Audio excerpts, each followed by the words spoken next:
Present.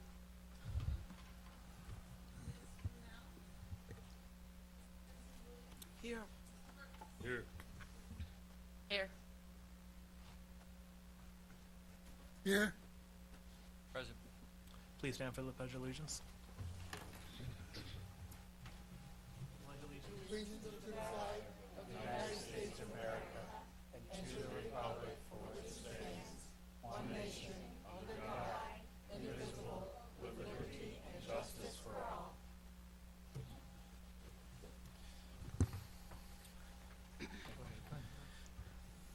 Hand it over to Dr. Reich to introduce the student showcase. Okay, I think Ms. LaFave is going to assist me in running this meeting.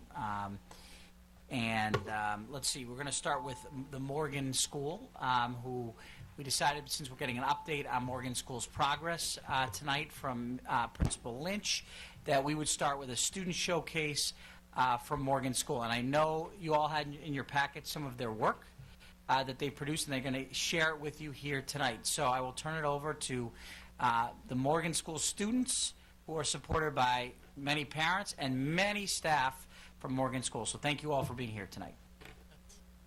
Good evening. Talk about our writing process. Grade 8. We have that's from 7th. Hi, my name is Somer Gomez. I am a 5th grader at Morgan. Hi, my name is Kayliani Aldoy, and I'm a 3rd grader. Hi, my name is Jamie Sanchez, and I'm a 5th grade student. Hi, my name is Tyrese Coy. I am a 3rd grade student. Hi, my name is Carieli Sanchez, and I'm a 7th grade. Good evening, school committee members and guests. My name is Somer Gomez, and I am a 5th grader at Morgan School. I am here with my principal, Ms. Lynch, my writing teacher, Dr. C, my reading teacher, Ms. Cato, my Miss Savino, my former 2nd and 3rd grade teacher. Tonight, I would like to introduce you to the answer key protocol used in 3rd through 8th grade at Morgan. The purpose. What is? Tonight we will show you the answer key steps for writing. Why we use the answer key. Why? We use the answer key to plan and organize our ideas for writing. How do we read the prompt slowly, analyze the prompt to see what we need to do. Now Tyrese will let you know what the answer key protocol looks like in grade 3. This is the answer key protocol in a top-down topic club. The A stands for analyzing the prompt. The N stands for note plan. And the S means selecting text evidence. W means to write, and the ER stands for ending by editing and revising. Now Kiliani will tell what we learned about. I've been working on A, which means to analyze the prompt. We have worked on identifying question terms and task directives, the subject, and the source of the prompt. In these pictures, Tyrese and I are determining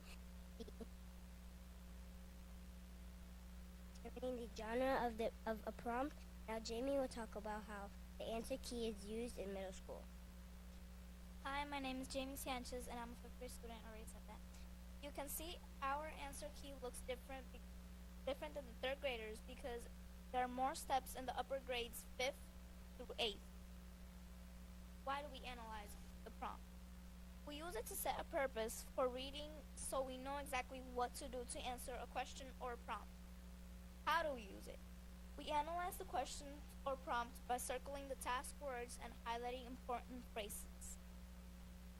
We also use a note plan to organize our ideas before writing into paragraphs and it helps us know how many paragraphs will we use. And now Marie will tell you about the answer key and reading.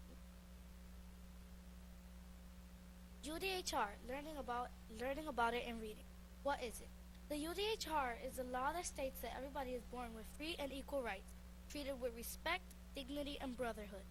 Now we learn a chant that helps us remember what it is. Universal Declaration of Human Rights. Now I would like to teach it to you slowly. Skip like Declaration. Human Rights. Using the answer key about UDHR and writing. At the top, I've analyzed the prompt.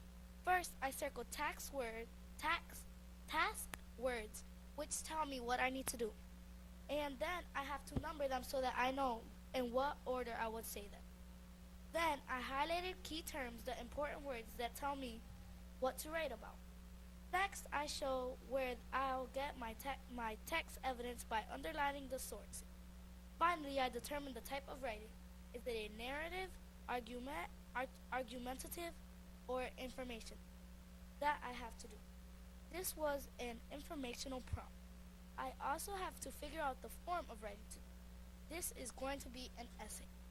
After I analyze the prompt, I set up a note plan to organize my ideas, details, and supporting evidence.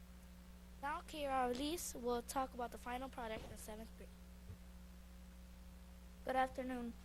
Now I will explain to you how we 6th graders, 7th, and 8th graders use the whole answer key process to create our final product.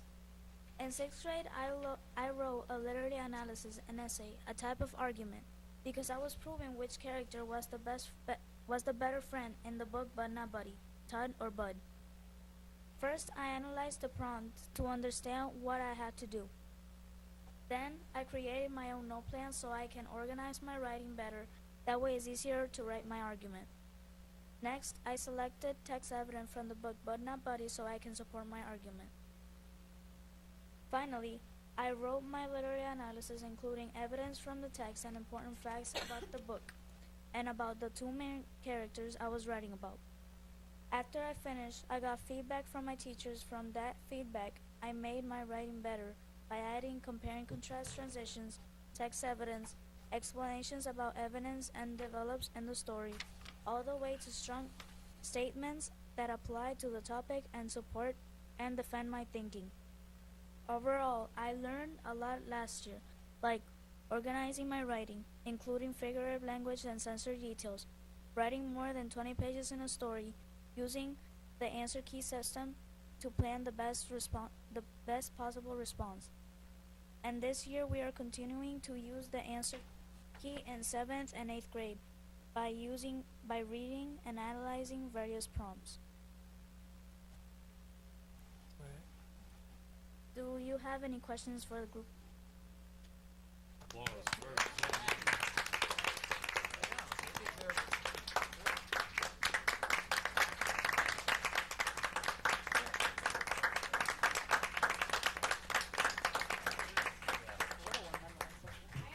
Wow. So Marie, can you just tell the group what the star sentences were? The star sentences are the way that I know what it is mainly about and the way that I say the text evidence, and it explains what the text evidence is. And why are they star sentences? And they are star sentences because they wrap it all up and they tell exactly where I found my information. And if you want to be an advanced writer, you will need one of these superstar sentences in your writing. Wow, that's awesome. Wow. Wow. Oh, thank you. Any school committee members have any comments or questions? Mr. Burks? That was probably one of the most beautiful things I've heard in a long time. You are all, I love public speaking. And you were so clear. You paused in the right places. You were informative. And you taught us something about how you use hand gestures to learn pieces like the Universal Declaration of Human Rights. That was awesome. And my friend with the plaid shirt, black and white shirt. What's your name? What's your name? Did you memorize that? Tyrese, yeah. Did you memorize your piece? You did? That was beautiful. That's not, all of you were wonderful. That was great.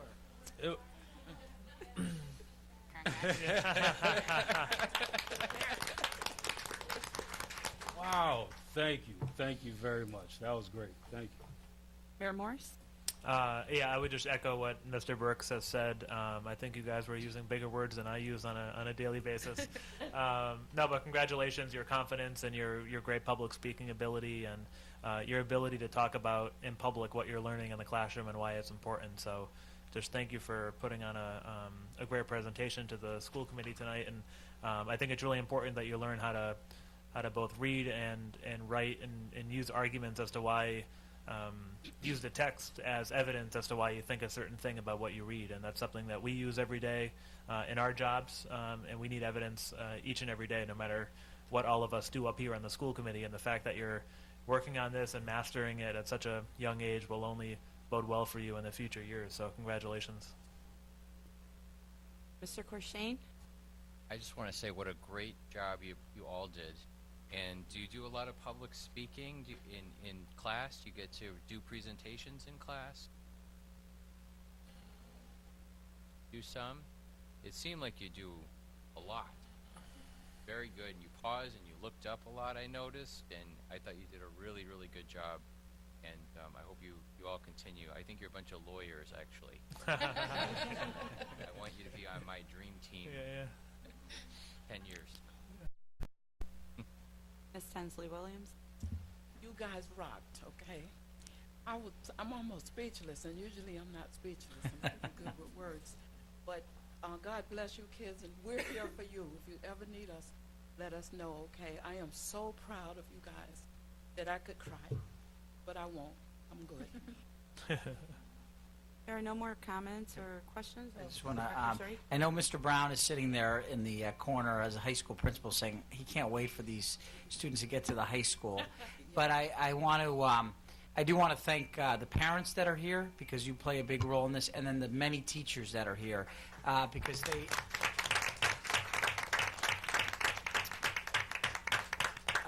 This doesn't happen by accident. It happens because you have a good school supported by great teachers and great parents.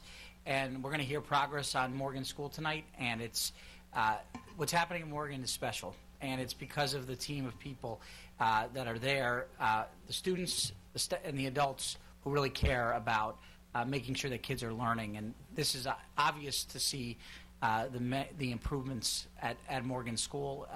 You guys are right. I wish that when I was your age I could write like that. I wish even today I could write like that. So very proud of everybody here from Morgan School, and can't wait to see all the successes in the future.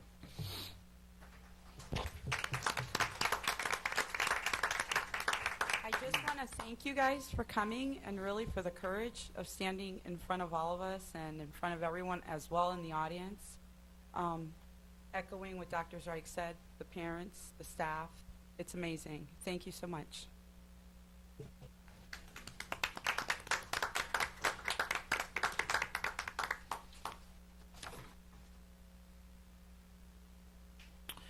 can do the next. I'm going to introduce you. Oh, sorry, you do that. Just say, is there anybody ask for this? Liz, is there any public discussion? So then I'll transfer it over to Dr. Reich. Okay, so we're going to bring up Mr. Brown and the high school representative on the school committee, who he will introduce here. There was an election today at Holyoke High, or the last few days, to select the representative to the school committee. Unfortunately, the dean representative could not be here today because she's in the volleyball game playing for Holyoke High today. Ashley Barrios will be the representative moving forward from Dean. She just could not be here today because she is at a volleyball game representing our school system. So I will turn it over to Mr. Brown to introduce our new representative, and he's going to give us an update on Holyoke High and introduce himself, as he hasn't been formally introduced to the committee before this evening. So welcome. Thank you, Dr. Reich, and thank you, esteemed members of this body. It's my pleasure tonight to introduce you to Bianca Diaz, who is a senior at Holyoke High School and today won an election to serve as the student representative to this body.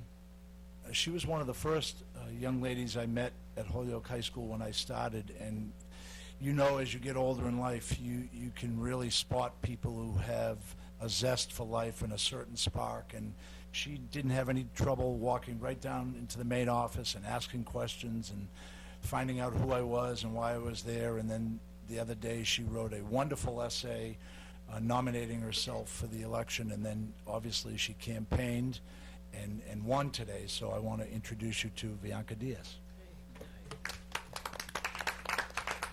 Thank you so much. much. I don't think I can beat that or the kids. But as he said, my name is Bianca Diaz. I'm a senior at Holyoke High, and it's a privilege being here to represent the student body.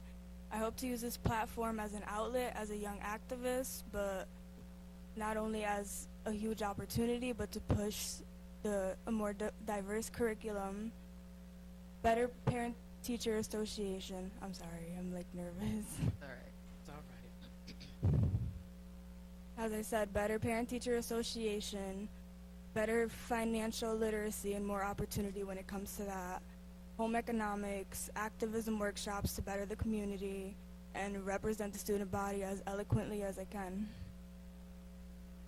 Well, And just, to the caliber of this young lady, she was caught today with a very difficult decision, and she actually gave up some hours at her job, which is, a financial sacrifice, because she said to me today in my office, my education is the most important thing in my life. I'll miss a couple of hours of work tonight just so I can be there. So I want to congratulate you personally, Bianca, for doing that. Thank you so much. Bianca, can you tell us a little bit about yourself, and so the committee gets to know who you are, where you went to school before Holyoke High, what your interests are, what you want to do beyond graduation, and then maybe you can give us a quick update on the start of the school year as well. Before Holyoke High, I was at Ian White and many other schools before that. Between Springfield, Chicopee, and Holyoke has always been like my preferred place no matter where I live. And being to different districts really shaped my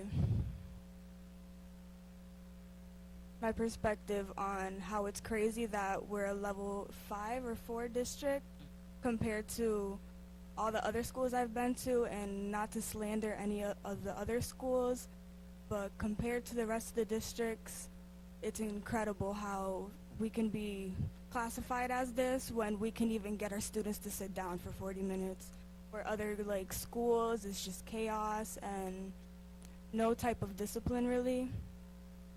And actually, let me get back on track with more about myself, but I'm looking into being a tattoo artist after high school, and in hopes of that working out, I hope that it'll keep me financially stable to go to college for liberal arts and venture into more activism work, to come back over here to better the community and hopefully have one of your seats one day.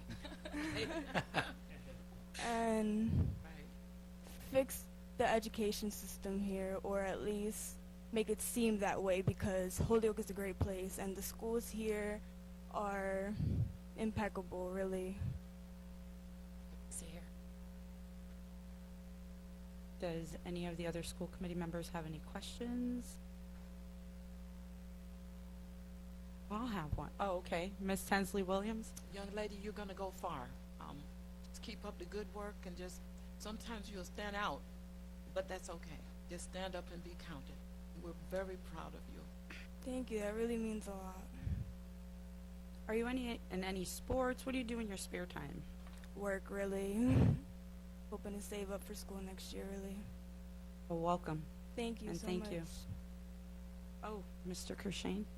Have you applied to any schools yet, or have you got like a short list of schools you're thinking about? I for actually college? have an open house this Thursday in Brooklyn for ART. It's Academy of Responsible Tattooing, so I hope I like it there. Mr. Collmore? Welcome to the school committee, and I hope you have a wonderful year here with all of us, and that we bring some thoughts to the school committee members, and that we bring it back to the community. Thank you so much. That's it. Thank you again. Thanks. Mr. Brown, do you want to give us your update and welcome? You want to tell us a little bit about yourself as well, for those that are not familiar with who you are?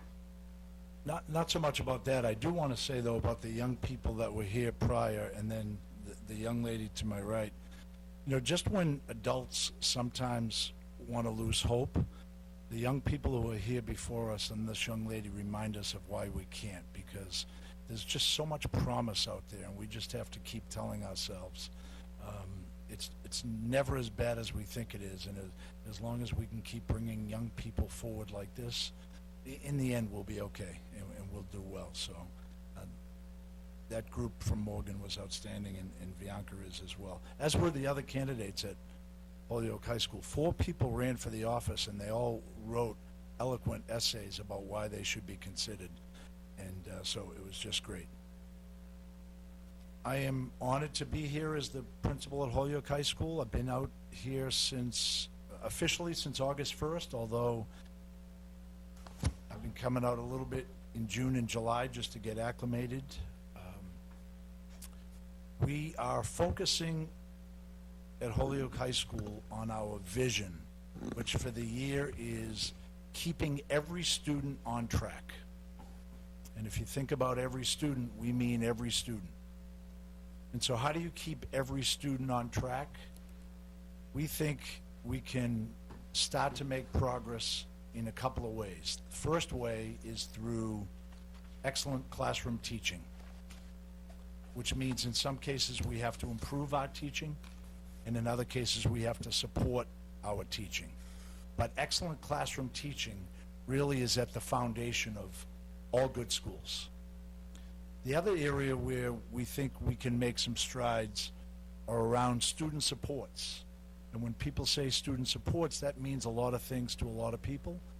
But we think we have 3 areas which we want to focus on this year: social and emotional supports, and then for some of our younger students, really diving deep with reading interventions for students who are still struggling with reading, and math interventions for students who have math phobias or need some math skill work. So social, emotional, math interventions, reading interventions, great classroom teaching. We hope we can keep all students on track.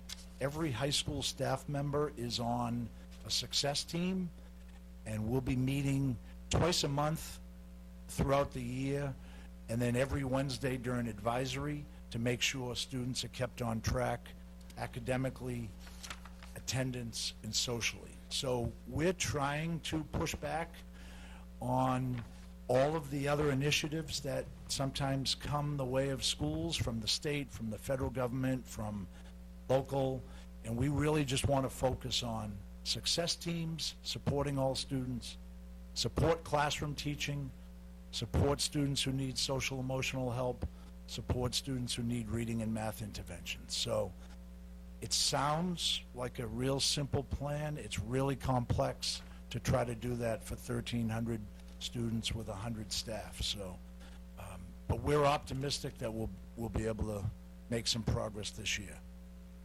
I've known Dr. Reich for a while now, a few years, and quite honestly, I would not have come out to Holyoke if he wasn't the receiver, because I respect him that much, and his reputation, his work ethic, his integrity was enough to convince me to come out here for at least this year. And so far I'm having a terrific time. Really, people have been overboard in welcoming me and making me feel comfortable, and folks have brought issues to me, and we've had great conversations. I don't have to tell anyone in this room I'm the least educated on this. We have many, many, many, many challenges in this school and in every other school across America. So I get what the challenges are. Finding solutions is the biggest challenge, and that's what I hope to do this year. So I'd happily answer any questions that members of the committee have. Thank you. Thank you. Are there any members of the committee have any questions, comments? Mr. Collmore? Nice meeting you once again. Since you've been here, have you noticed any changes or things that we can improve on? So sometimes, and I obviously this is not my quote, but identifying a problem is working towards the solution, right? It's half the solution. So I've been spending the first 6 or 7 weeks with a flashlight, just trying to find out what the issues are, and then really prioritizing, because, again, not my quote, but somebody once said, if everything is a priority, nothing is a priority. So we really have to focus on what are the 2, 3, 4 things we can get done this year to make the school better. Not 58 or 72 or 91, because then you're spinning your wheels. So the first 7 or 8 weeks, flashlight, looking under the rugs, in the corners, what are the biggest issues? Listening to students. Students are a great resource of knowledge and information about what is really happening in the school. And I love to listen to students in the hallways, in classrooms, in the cafeteria. They'll tell you exactly what's happening. And then you can start figuring out what the key issues are, and then working with your team how to strategize to go after some of those issues. Mr. Crushane? Dana, welcome. Really, I have a daughter as a senior in high school. I know you met her, and I know that you actually walked into a real mess your first couple of weeks. And and this is with regard to scheduling, and I have to tell you that he was very calm, cool, and collected. I had frantic parents calling me. I called Dana, extremely responsive. I really appreciate our conversation, and I know things have gotten a lot better. But what I came away from having had, this is my 5th year experiencing the high school. This is our 3rd portal that we've worked with, and it was an absolute nightmare. And to have a principal walking in the first week of school and have lines of students, I don't think this required a flashlight. I think this was a train coming at you, and you had nothing to do with what was in place, but the School Brains program. There were not enough people, I think, trained at the time to put the schedules in, and it was very, very difficult. And I hope that everyone's schedules are now taken care of. But I want to know, are you getting the technological support that you need? Because to me, the parent engagement is really important. And I just want to know what's happening. Are you getting the support that you need to bring that to fruition? Yes, and thank you for your kind words. So yes, we are getting the technology support. School Brains has been very receptive to our questions, our inquiries on how to produce reports and how to streamline things we've been doing. School Brains is only some of the issue. I think it was the perfect storm at the end of the year. You had the director of guidance leave and the high school principal leave. And in every district that I've been associated with, the high school principal and the director of guidance are the 2 key players in scheduling. I think also behind scheduling, there's a lot of pre-work that has to be done with ELL students, with special education students, with co-teaching pairs, with, all sorts of nuances of scheduling. You never schedule band at the same time you schedule chorus, because sometimes it's the same students. You never schedule AP Physics at the same time an AP Math class meets, because it's the same students sometimes. So we can do a lot of that front work this winter and spring, and I think next year you would see a lot different result in terms of the scheduling. School Brains is some of the issue, but there's a lot more pre-work that has to be done, and then let the system run the input. So I think we'll get there. Can I follow up with one more thing? Absolutely. What about training for the teachers who have to use the system? That's another. I got my login. I don't know if anyone else has a child in high school, but I got my login last week, and I had one teacher had put information in out of 6. I'm just curious, is there a program in place for the teachers to get trained on this, or what's happening with that?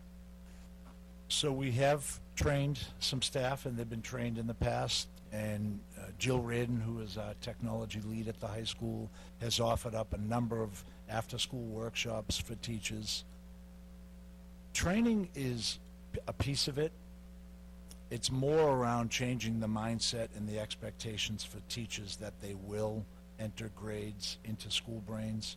For a lot of them, it's really a change of of style, and it's some folks are still writing grades in a grade book and correcting papers and then writing numbers down on an Excel spreadsheet. Moving from that to going into a system that requires some tech savvy, it's going to take us a while to get there. And so I think the success teams will help, because progress reports are coming out in a couple of weeks. Report cards will come out shortly thereafter. Students want to know what they're getting, and in every advisory, we'll be handing students their progress report, handing students their report card for teachers to talk about with the student. So whether they want to or not, those benchmarks are coming, those times are coming. It will take us a while to get to the point, though, where religiously every teacher is entering grades in School Brains. Now, having said that, let me put my other hat on. I used to be a teacher, and I had a conversation with somebody recently, and it was a little unreasonable, because you have a teacher who gives 110 exams and grades them over the weekend. It's unrealistic to think that on Monday morning there'll be 110 grades loaded up into School Brains. It takes a while for a teacher to work through 110 essays or multiple choice tests or exams and then go into School Brains and load them up. So we have to be cognizant of our staff isn't doing a great job now, but also, even if they do a great job in the future, there'll be lag time between giving an exam on a Wednesday and then coming in Thursday expecting those. And we have a lot of students who think that. You gave us the test yesterday. How come the grades aren't in School Brains? Today's, the next day. Well, that's not reasonable expectation, but we will get there eventually. Mr. Brunel? I think you already, okay. Yeah, just what you're talking about with this isn't the first year for the teachers supposed to be uploading. I mean, it's been going on that they haven't been using the technology, and I don't know how many are using the Smartboard technology too. So we've got to do a lot better job. We've invested a lot of money in that equipment, and they're not using them. So, I mean, the teachers have got to, whether they like it or not, they've got to start doing it, okay? And they've got to start using the Smartboards, but we also have to make sure they're operational. So we either need to hire somebody or have somebody come in and making sure that the teachers, like you said, have the access to it, because the parents want to do it. When my kids were going there's nothing on. They didn't have any. None of the teachers were putting them in, and but they have to. I mean, you just have to nowadays. I mean, all your medical, everybody else is doing it, and whether they like it or not, they have got to start to do that. And I would go one step further and say that maybe we should even be having what is being taught that week or coming up, so that the parents can see what's assigned. I mean, with technology, once you get it to that point where they can easily access it and put the information in, I think the teachers will find it a lot easier as well, and then communication for the parent to that. But we can't just say that there's a little, they don't want to do it or they're taking time. Hey, you don't like it, it's too bad. This is what you have to do. And I'm just wondering, how long before we give that ultimatum that you've got to do it. It has to be done.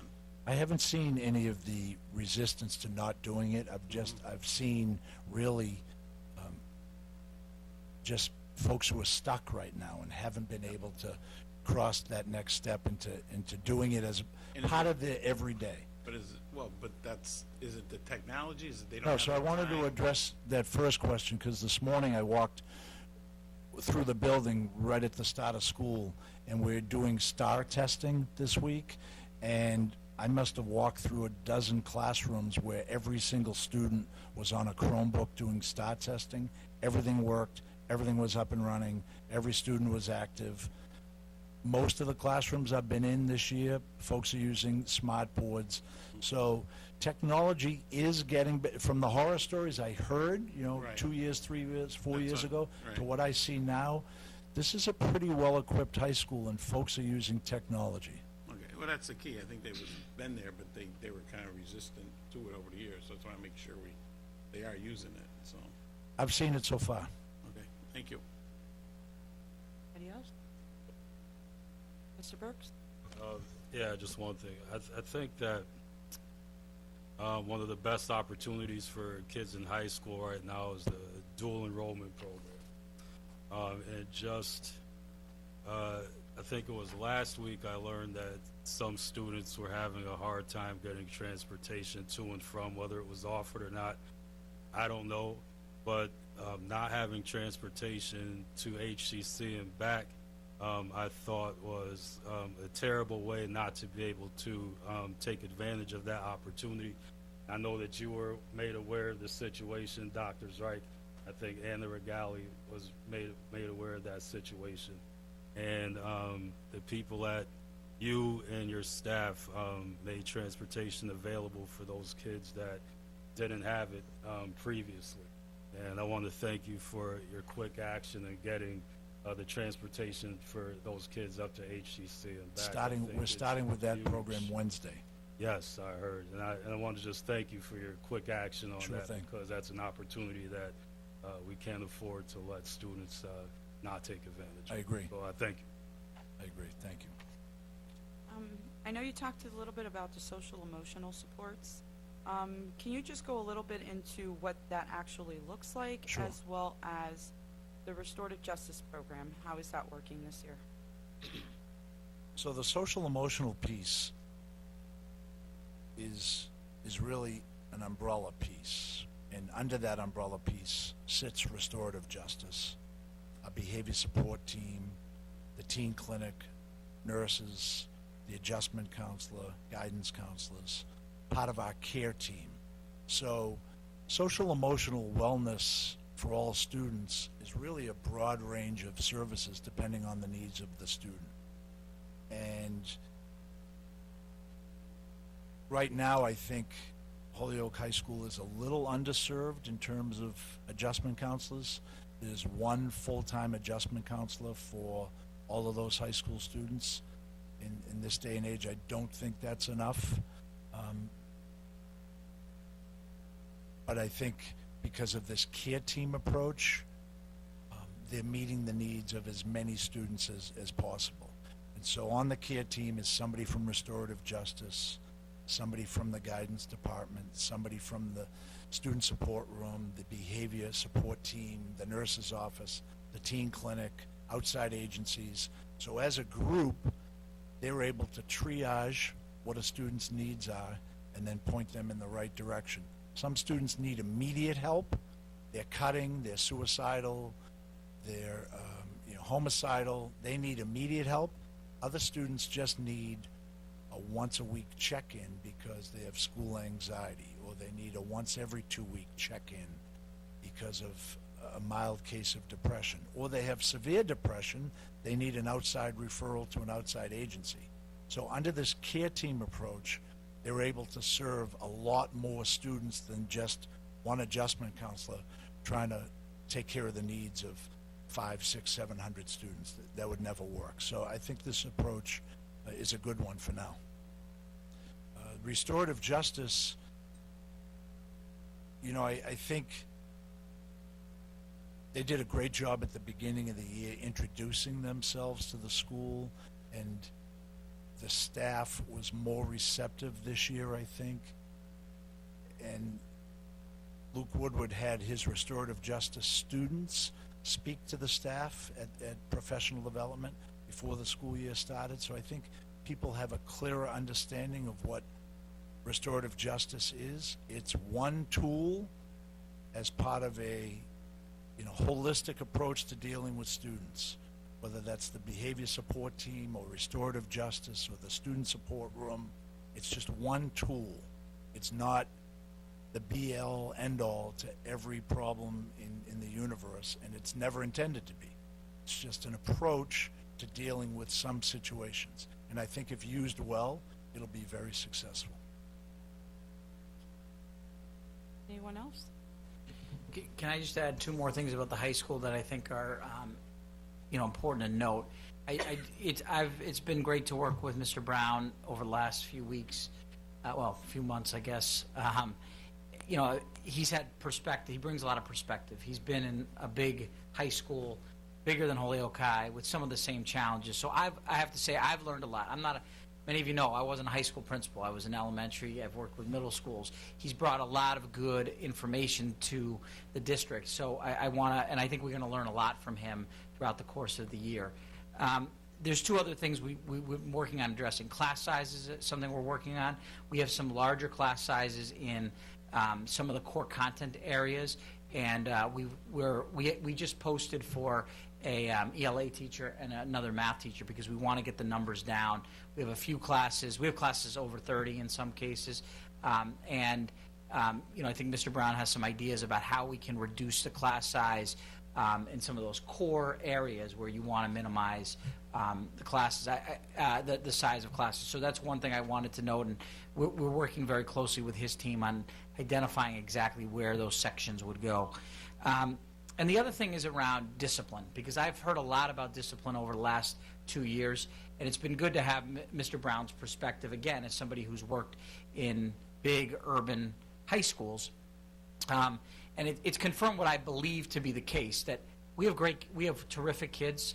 We have kids who, by and large, follow the rules every day, who want to be there, have a lot of pride in Holyoke High and Holyoke. But there's a handful of students, a small number, who struggle and perhaps need something else. And that number, we've talked about in the last couple of weeks, is 10 to 15 kids. And we've got to do what we've got to get better at is how are we supporting those students? So they need to have an education, but Holyoke High right now may not be the right match for them. And so using our pathways, partnerships, Gateway, and finding different options for students. That's why we developed those programs. But to say that the school has many students, that's just not the case. And I will say, having been there, spent a long time there today, there aren't a lot of kids in the hallways. In fact, everybody who's in the hallways is there for a reason. There isn't, I don't see kids who are out of control. There is a handful of students, though, that need more care, as Mr. Brown talked about, and are going to need some more profound support on our part. And we are meeting on Wednesday. Mr. Brown did something I thought was very smart. He asked people around his staff to give him the list of those kids. And what do you know? The list is pretty much the same of a certain group of names that keep coming up who we need to serve better. And thank you. And I've met with some of their parents, and the first thing I say to those young people and their parents is that they deserve an education, and we owe them an education, and we want to work with them. So I think that's very important. This is not about, sending students to, Agawam or some other outpost where we can just say, whew, those students aren't ours anymore. We want to make sure, as somebody who worked in a high school in my own community with 1,900 students, it was very important to me as the principal of that school that we educated all students, because they were my neighbors and they lived up the street and down the street. It's no different in this community. We want to make sure we educate everyone, because they're going to stay here or they're going to go away and come back here, and we need to make sure we help them. People really need to realize, though, that education for all students does not have to be the same Monday through Friday, 8 to 3. It can look different. Dual enrollment is one example. I'd love to get to a point where some of our students are taking only college courses in their junior and senior years, getting 30, 40, 50 credits at the college level, graduating with a high school diploma, graduating with 48 college credits, being a second semester, sophomore or first semester junior when they leave in college, when they leave Holyoke High School. It's doable. We did it in Eastern Mass all the time, where students would go to a community college and earn 30, 40, 50 college credits and get the high school diploma at graduation time. But that meant they weren't in high school junior and senior year. They were off at a college. And for some students, that worked. For all students, never. For half the students, no chance. For sizable number, 40, 50 students, that's the right program for those students. And we have to get to that point where we're thinking about how to service all students and what that program means for different students. So I was quick to point out to Dr. Reich today, and I'm very sensitive about it, and I do it with my own staff. When we walk around, I'll stop and I'll say to my staff, where are all the students? Where is everybody? Because people like to say, and it's this, you keep perpetuating this myth that the school is out of control. I'll stop people and say, where are all the kids? They're in class for the most part. And yes, have there been situations already this year? Of course. It's a high school of 1,300 students, and you're going to get situations that occur. But if you walk in there at 10 o'clock in the morning, after the bell has rung, students are, for the most part, in class where they should be. And we're going to continue this year to reinforce that. And we'll keep reinforcing that all year, because it's really important to all students, not just the students who might not be following all rules. It's just as important to the other students that everyone's on the same page. So, thank you. Thank you very much. Thank you, Thank you, Bianca. Thank you, Bianca. I'm a little disappointed that nobody gave me credit. The football team's 2-0 for the first time in a long time. Jinx. Our sports teams are off to a great start. I encourage folks to get off to some of the games. They're doing a great job. So thank you again. Thank you very much. Thank you. So are the Raiders. Not the Jets. Okay. So we're going to ask Ms. Lynch to come up and give us a progress report on Morgan School. You heard from, heard from Mr. Peterson at the end of last school year. As you remember, as you know, you fully know that Morgan is a level 5 school and was in receivership before the district. There's been a lot of progress made at Morgan over the last, this is Ms. Lynch's is this your fourth year, Ms. Lynch? Your fourth year at Morgan School.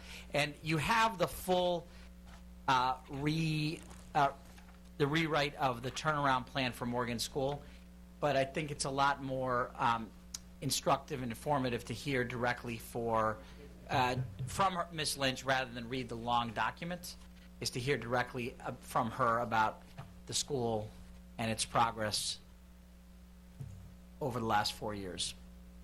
Ms. Lynch. Thank you, Dr. Drake. Good evening, everyone. I want to take this is way too close, I'm loud. I want to take a couple moments to give a review of what has happened over the past 3 years and where we are headed this year based on data. And like Dr. Drake said, I cannot believe that this is entering year 4, and that has given me the opportunity to pause and really reflect on what has worked well and where do we need to go to continue to push the needle. And so this summer, Dr. Drake afforded the opportunity for all principals to go to one of the most amazing PDs that I've ever attended as a leader, and in that time we were asked to rewrite our missions for our school and really think about what our own values are as leaders and what do we want to come alive in our schools. And for me, the biggest word that stood out was excellence. So I started to think about what do we already have in place at Morgan that we can build upon that is a system of excellence. What are those key systems? And then what are those next steps that we need to create to really move the needle and to push the academic achievement with our students?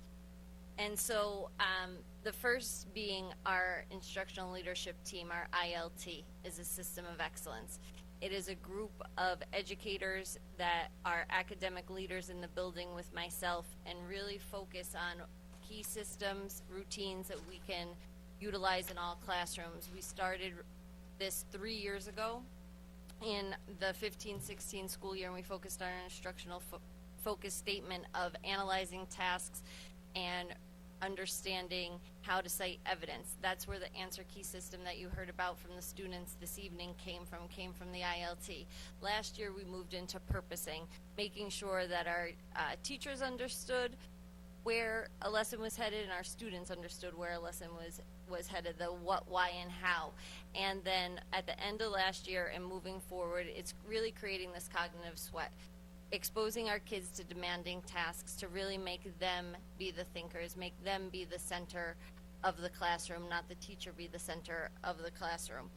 And so that is one of our systems that we continue to build upon and really develop the leaders. Next is we have an hour of collaboration time each day from 7:30 a.m. to 8:30, and we've really taken advantage of that time and what we can do with our staff members. We divide it up into PD, planning, and student support teams to talk about students and their needs. And so that is something that has continued to develop but allows us to learn from one another and bring core issues to the table, use data to plan lessons, be able to know our standards, be able to get into each other's classrooms and really see our lesson plans in action and take something away from our colleagues.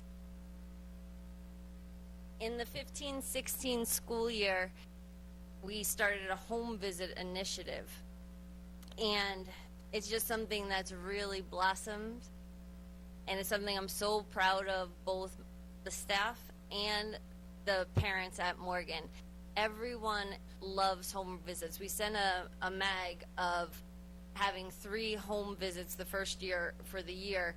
Last year we increased that to 3 per quarter. However, when we did the data, over 60% of teachers went on way more than 3 per quarter. And as you can see here, that families really feel that home visits are connecting families to the school. So on our last visits last year, we asked families if they would be willing to take pictures and be able to say what has these experiences meant to them.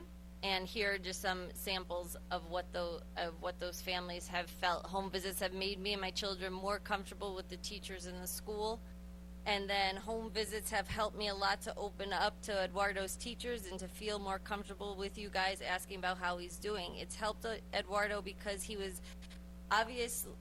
jumped in his levels in reading and math. It helps me to know where he's at. I don't worry about how he's doing because you guys, the teachers, always let me know. More teachers should do home visits. And as well as another system of excellence is created in the 15-16 school year. After the school year had started, I changed the schedule and put in an intervention block in grades K to 8.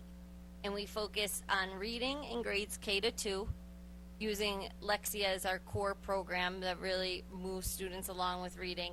In grades 3 to 5, focus on both math and reading, so continuing to use Lexia but also using ST Math. And then in grades 6 to 8, looking at data, we meet every 6 weeks and then identify priority standards where students need help. We come together every 6 weeks. This happens 4 days a week for the intervention block. And then the enrichment started late in the winter at the end of February 2016. And that's an opportunity where we think about developing the whole child, not the academic side, about what is it that we can tap into that kids might be interested in. Is it board games? Is it arts and crafts? Is it running? Is it jewelry making? What is it something that we don't find in our regular day-to-day curriculum, but really is about being a human being, about being a person? And so that happens once a week during that same block, and the students really enjoy that, and they are given choice of options that the teachers feel the most confident that they want to expose students to, and that changes every 8 weeks. And so based on those systems, we don't have this year's data to share, but we can see from Park data at the 15-16 school year that we've had double-digit increases in CPI in both ELA and math, our median growth in both ELA and math, and the number of students that are scoring proficient or higher. And now we know it's nowhere where we need to be and that there's still work to be done, but it is truly a testament to the hard work of the systems that we've put in place that we are making gains, that we are moving the needle in the right direction. Additional data here is our panorama survey from last year, the family results. And I share this because we had a large number of our families complete this. We have about 277 families at Morgan, and over 215 families actually completed the survey. So this representation was a true representation of all our families, and the increases of the students or parents feeling that students are academically challenged at 87%, family engagement at 73%, school culture at 81%, have really goes back to the home visits and creating that sense of community and making Morgan back to its roots of a full-service community school. Some other positive data points from last school year: we decreased suspensions by 60, and we decreased our chronic absentee rate by 1%. It's still an area that obviously there's work to be done, but we're moving in the right direction. And as a level 5 school, we're visited twice a year by an independent company called Schoolworks, and they perform a monitoring site visit. And they track us in 3 major domains across all grades: emotional support, classroom organization, instructional support. And then in grades 4 to 8, they also track student engagement. And this is on a scale of a 1 to 7. And 1 to 3 being in the low range, 4 to 5 being in the middle range, and 6 and 7 being in the high range. And you can see at the end of last school year, we have 3 domains that are in that high range and 4 domains that are in that middle range, and that is where our focus is on improving those 2 of those lowest scores, the 4.5 and the 4.2 in those instructional support domains, and really creating those opportunities to make kids think, make kids be the center of the work that's happening in the classroom. So that brings me to the mission of Morgan that I rewrote this summer. Through a culture of excellence, intentional planning, and demanding tasks, Morgan School educates students in grades pre-K to 8 for success in high school and access to life's opportunities. So it's really important that everything that we do at Morgan is through this culture of excellence, that we're providing the best experience for the kids, the families, even for me to provide the best opportunities for the staff members that walk through that door, and then that we intentionally plan, and through planning and knowing our standards and using data and making decisions based on individual kids, that we create demanding tasks that make kids think and make kids work, and that we are teaching them how to be critical thinkers. So just in the first 3 weeks of school, the 2 major areas that we are focused on this year is intentional planning, and that we are going to work together and really develop our lesson plans moving forward, and that is going to put kids at the center. And these 4 photos are from this year already, and showing that kids thinking, kids doing the work, not teachers doing the work, they're kids actually doing the work. And if we can create that, we know that we're going to create independent thinkers that are successful for life's opportunities. And finally, to achieve our mission, I believe that all the arrows must be aligned, that we must all be headed in the same direction, and additionally, that the adults in the building must commit to these core values of being positive, being focused on achievement, knowing data about individual students, and a whatever it takes attitude. And I'm very proud of where we've come. I know there's still work to be done, but I'm proud of what has happened in the past 3 years, and I'm excited for this school year. Thank you. Oh, I'm sorry. Hey, Mr. Brunel. Thank you again, Ms. Lynch.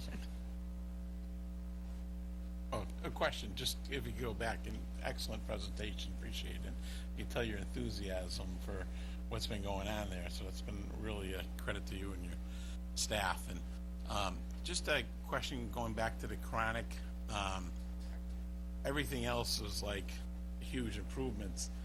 And I'm just wondering if there's numbers, again, you wouldn't have these numbers, what the chronic absenteeism has been throughout our school district, and basically in the elementary schools. And two, do we, why do you think that is? I mean, do you have conversations with the parents? Is it that they think that, is it different grades or so? Is it 6 and 8 have that, or is it the kids that are, first grade, second grade, third grade, where the parent just thinks it's okay to take them out for 2 weeks, 3 weeks? It's not kids skipping school, Right. unless they're far, No, we actually do see it in Morgan across all grades. So there's a core group of that pre-K that I think, like, anytime a child might be a little ill, a little under the weather, that they're kept home, or if kids have an appointment, say at 10 o'clock in the morning, that they miss the entire day. So it's about educating parents about that, about when are you truly sick and taking a sick day, and how is it possible to help to, if you do have an appointment in the middle of the day, to either have students start the day at school and if possible return, but if not, at least be there for the morning piece, not to miss it. And then with some of the older kids, it's educating, I think, parents about making sure that school is the most important place for their kids to be. and do they find that they didn't know that he or she was not at school, or that they were and they didn't think it was that important that they missed? Or, and what do you consider chronic? How many numbers is 10%, that? 10% of the days of the year. So it's 18 days in the course of a 180 school day year. And no, we haven't found many times where parents weren't aware that their kids were missing. And no, I don't think that they think it's okay either. I think it's like prioritizing. So I think it's our job to help them make that fight for school being the important part for now, and then balancing those other parts of life, like doctor's appointments. And do you go back and like talk to them, like if there was a family emergency type thing, a medical thing, or stuff like that, to be able to reduce that as their number? Or it's just period, the 18 is 18, if they had a death in the family or things like that they...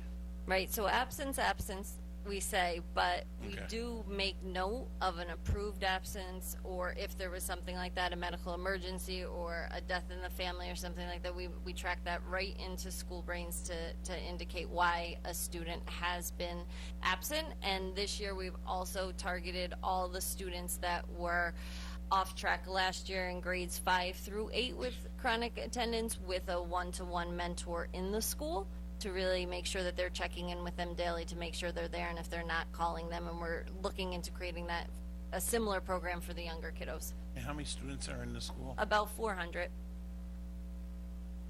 So you're almost 80, well, 75 kids or 70 kids are chronic out of that.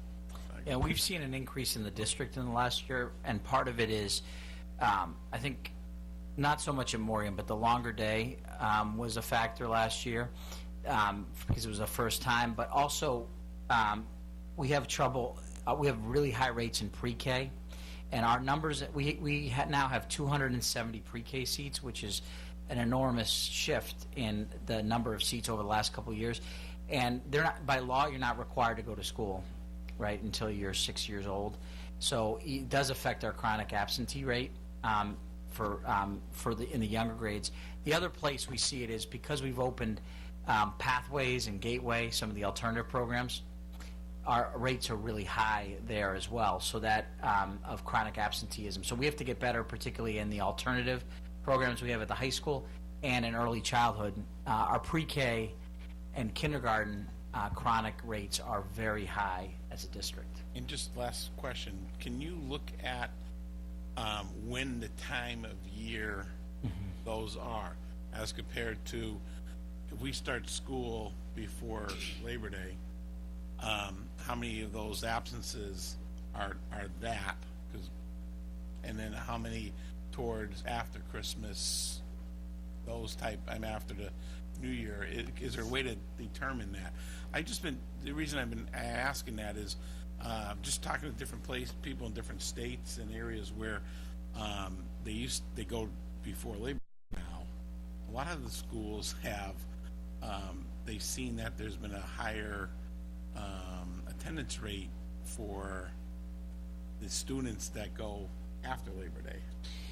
And actually the teacher enthusiasm has been But have you better seen- too. I'm just saying if that's Yeah, something so to look at the attendance, but also look at the attendance rates at the last week of June. Yeah. If you start after Right. Labor Day, and I would be concerned. I mean, it's a flip. I mean, we Right. made a change this year, though.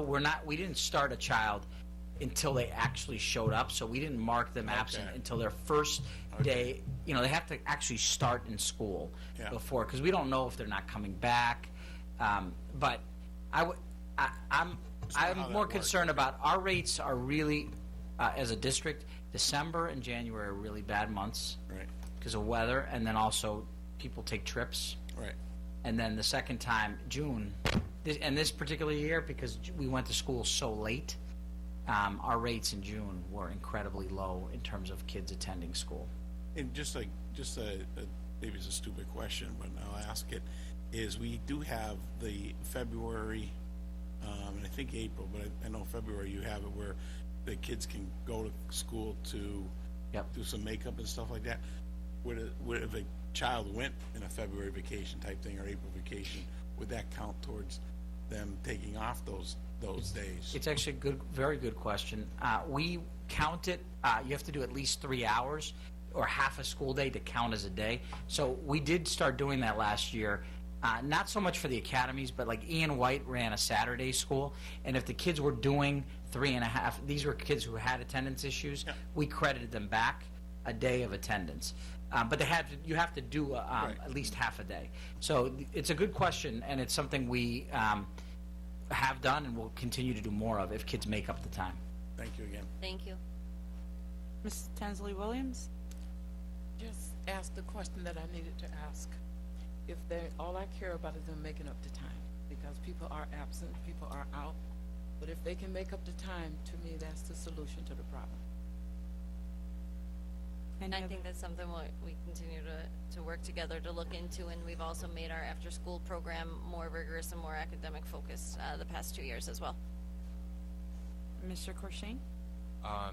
Thank you again for your presentation. One of the a huge data point, the suspension rate seems like it dropped dramatically. Percentage-wise, like somewhere around 45, 48% drop in suspensions. What do you attribute that drop to? We did last August, we did a huge focus on, first we did a PD district-wide called Shifting Gears that all schools participated in and sent a team to, that I was a part of, as well as my assistant principal who's here with me this evening. And we have a team that focuses on social, emotional, behavioral needs at Morgan. That's our 2 counselors and 2 deans of students who really support us. And we came up together with systems to limit the number of times a student could leave a classroom, to educate the rest of the teachers about what is a true incident, a major incident we called it, that would require a student leaving the classroom, and we came up with a definition of a student hurting themselves or hurting someone else as a major definition, and that other infractions would be considered minor and used as a data point and really used to counsel the student versus suspend the student or have a consequence that way. And so we have a form that the staff must fill out if a student is to remove the classroom. It must be for a major offense. And then we have systems in place to keep kids in school. We have what's called the peace room to kind of work with kids, whether it be around counseling, whether they need a sensory break, whether they just need a quiet place to do their work. And we really held tight to that system and monitoring it and following through. And it's not perfect. However, it definitely improved and continues to improve this year. The peace room, is that like a staffed room where instead of sending a kid home, they are able to still work and finish Yes. the day? And we don't even use it in the terms of a full day ever, or even a half day. We just use it for the smallest amount of time that it takes a child to reset, and usually we find that's about 20 minutes. Kid just needs to process, talk to an adult, get their side of the story heard, and they're good to re-enter. My apologies, Mayor Morris. Oh yeah, no problem. Well, thanks, Mrs. Lynch, for the great presentation. I just wanted to, I have no particular question other than to just thank you and your entire team at Morgan for working so hard to improve the school. I mean, that data, doesn't come as an accident or by coincidence, and I know, and I really appreciate the fact that you acknowledge that there's still much more work to do, but I think it's important to acknowledge how we got to where we are today as compared to where we were a few years ago. And Morgan is in the middle of South Holyoke, one of our neighborhoods with the highest rate of poverty and students of color. And I think the attitude around positivity and the attitude around whatever it takes to provide a great education to all of our kids is something that I really appreciate. As you know, I went to Morgan for 8 years, preschool for 2 years, and then K through 5. And it was an amazing school then, and I still think it's an amazing school now. And I think you and your team and all of the teachers there are doing everything you can to continue improving it. So I just wanted to thank you for setting a culture of high expectations for all of our students that I think we need to continue replicating across the district. Thank you. Ms. Tinsley Williams. Just have a quick statement. I love going into Morgan School. The staff is excellent. The children are well behaved. So I'm very proud. Every chance I get to go, I do. So keep up the good work, and if you ever need me, give me a phone call. Absolutely. The door's always open. So I just want to talk a little bit about your social emotional. It's not just geared towards Morgan School. I'm wondering if this is more something that would be beneficial throughout the district. I know when we talk about social emotional supports, we're looking at mental health therapists. We're looking at a lot of professionals in that aspect, guidance counselors, nurses. My thought was more of, are we looking at occupational therapists, looking at speech therapists to be part of the team in respects to the sensory piece, developing sensory tools, even working with them on coping strategies. And then when we're looking at speech, more of the social skills piece. I think we need to start teaching that social skills piece earlier on, at a younger age, versus waiting until they're already too old. I mean, that's kind of one piece that we've kind of missed along the way, and many children don't really understand feelings, or when they say something, how one may interpret it, and then their response to it. So it's just overall, I'm wondering if that's something that we need to look at that would be a benefit for those types of therapists to be on a team.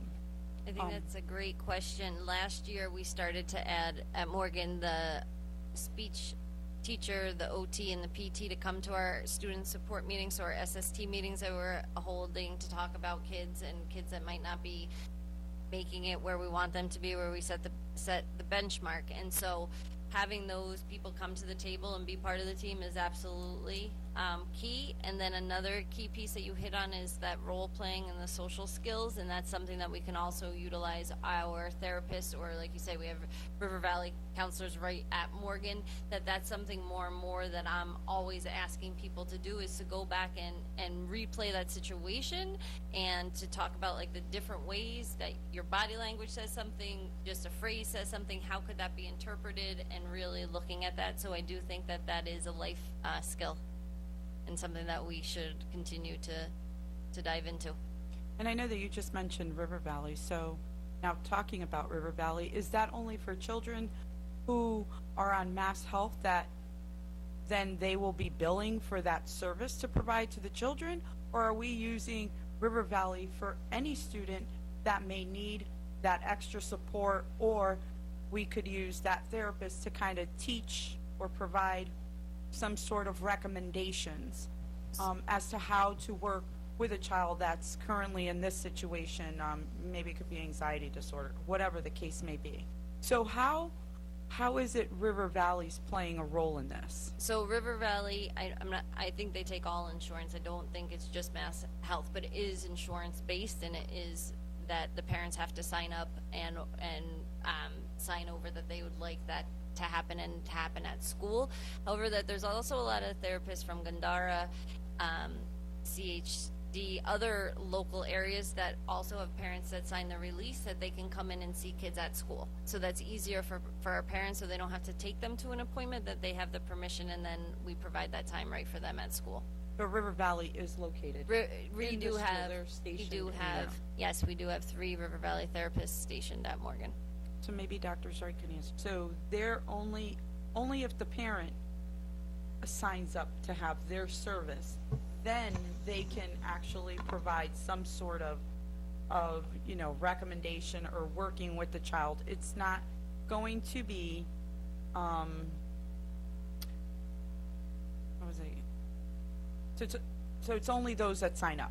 So Or it that can't we be another recommend. child, a child that has their own therapist that they've built a relationship with out in the community, that is going to school, is going through a rough time and may need that little bit of support, or maybe the teacher needs some sort of recommendations how to help that child de-escalate or what. So those therapists come in. We have therapists in our building every single day that don't have offices But through there. those agencies, those are CSOs. So the CSAs, however you want to call them, but something more like a private Yeah, well, therapist. there's also the social workers and counselors that work at each school that should, every school has either 1 or 2. Most schools have 2 counselors on site that can see any child at any moment. To your point, if something happens and their therapist, they have an outside therapist, they can still be seen, by our counselor at any time. And we now have a behaviorist who works in the district who can also work with teachers and counsel teachers. We didn't have that role last year as well. But I do think that's a topic for further conversation about the flexibility with River Valley. I know at Dean, they're now using the River Valley counselor to see all kids, not just the ones who have the right insurance. I remember as a principal myself, that was always very frustrating. You see certain children if the insurance was right or they didn't have an outside therapist. So, but our schools do have their own counselors who can see kids as needed.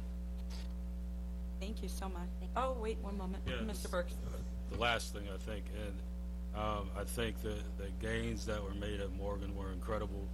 I thank you. I thank you for the T-shirt that I got. I will wear that with pride. It showed tonight with the 5 students that you brought, who spoke so beautifully and eloquently on what they're learning and how they're writing. I think it was an excellent presentation.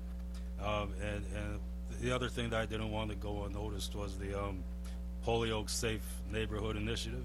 I think that the partnership that Morgan School has with them, I think that they were really instrumental also in getting parents and students out of the house and into the schools for some of the events that were going on. I went to a lot of their events and I saw so many people there laughing and talking with each other and having a good time and getting out in a community which doesn't always feel safe. And I think that was important for them. So as far as we talked about, and this is kind of like the essence of education and really getting to know your people, and the staff in Morgan going and doing the home visits, as well as the Holyoke Safe Neighborhood Initiative, getting the people out and going to the schools. I think it was just a great partnership, and I think that all of that together, the community involvement had to do with those incredible gains that we saw. You never see gains like that in any school,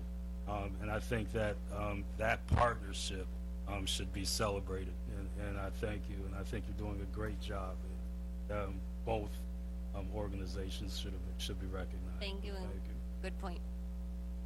Yeah, I just want to conclude in thanking Ms. Lynch and her team. I have to say, I'm not going to tell you everything in the receivership is going as well as I would like. There's pockets of areas that need to really improve, and we've stagnated in some places.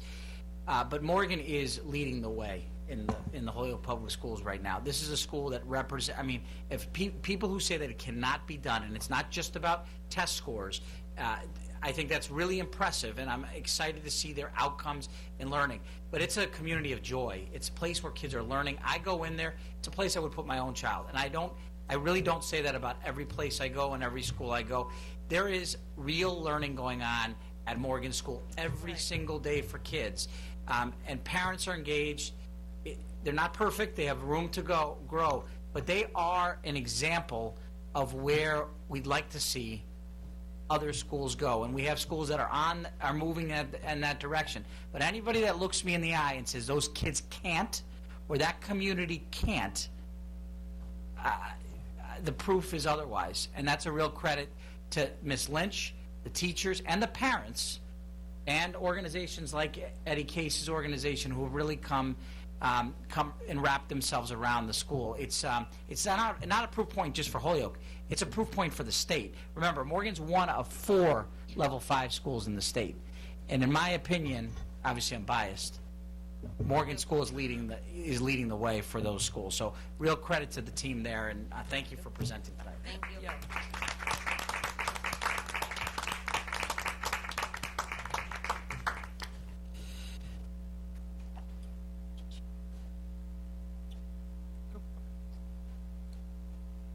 Miss Allison, sing out a cheer for our own school, where the days seem to fly right by us.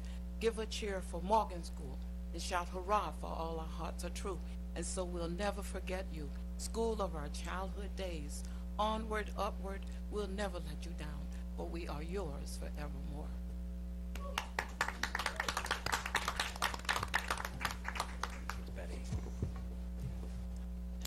Okay, moving on to the Family Resource Center. Miss Betty Medina Lichtenstein.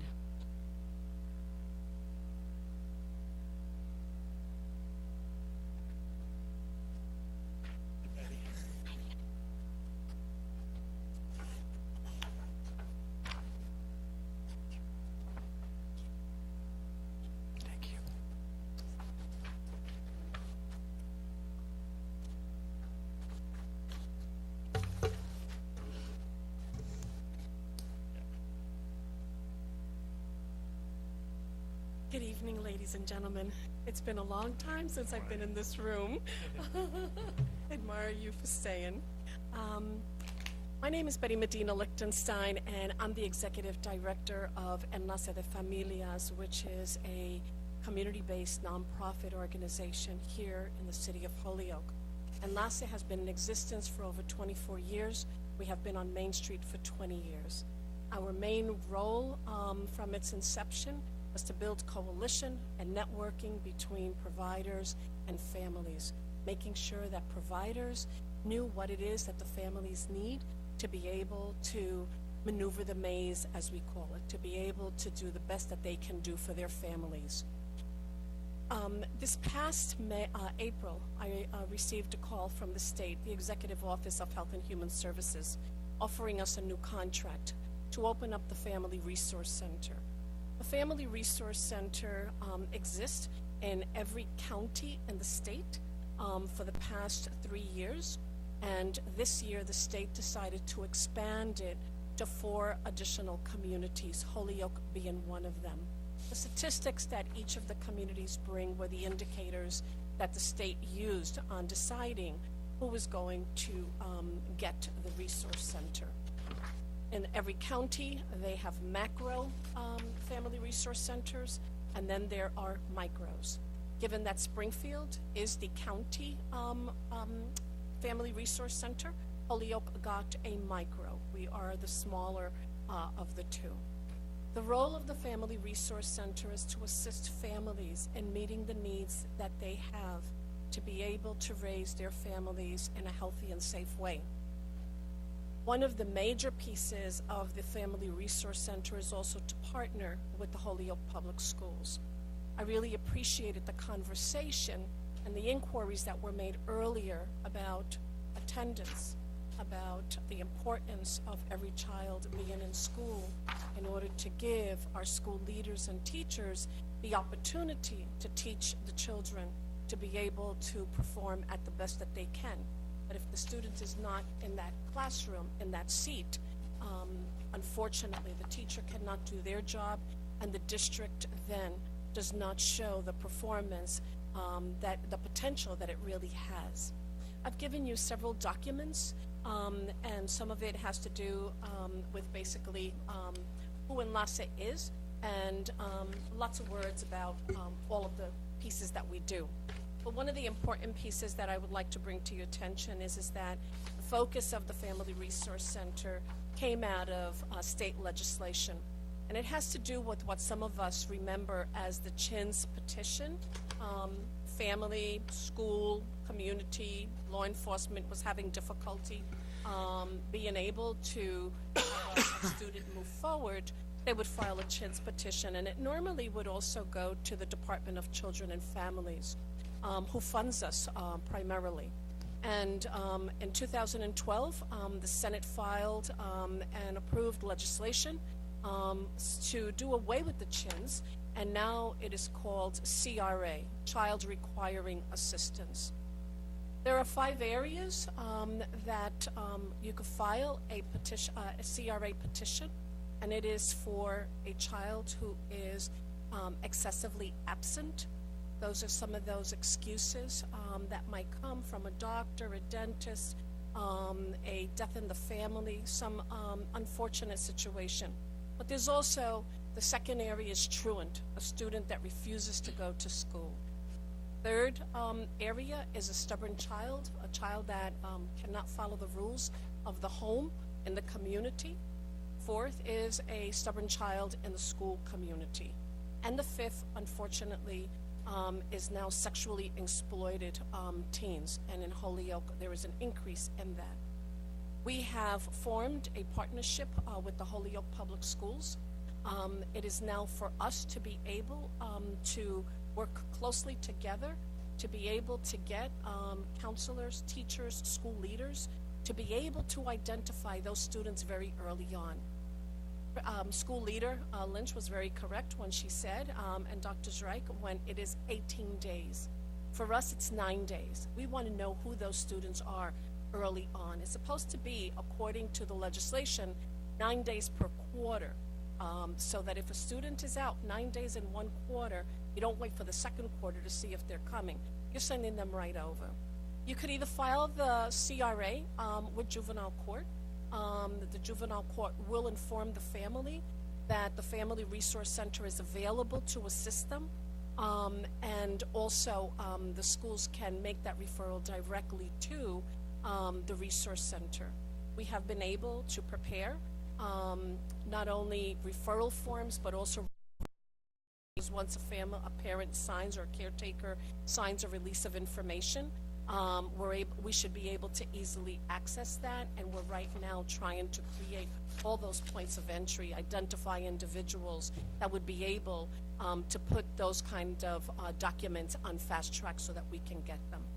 What we have found throughout the years is that kids do not come in by themselves. They come in with their book bags loaded up with a lot of family stuff. And our job is to make sure that we help those families connect with the necessary providers in the community to assist them.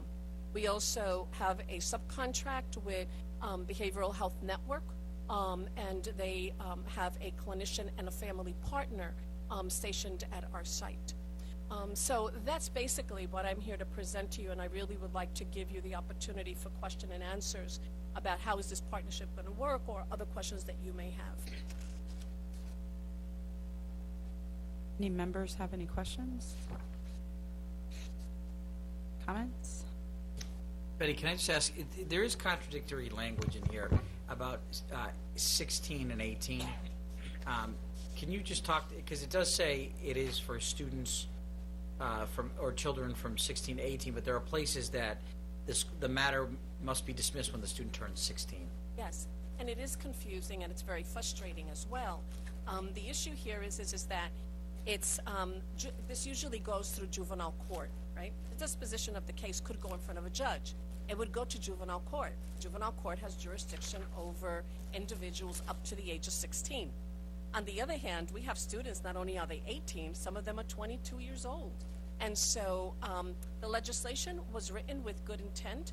Unfortunately, they did not tease out those contradictions. However, our state legislators, both our state senator and our state representative, are both aware of it, and it's my understanding that they are looking to get that clarified and amend the law.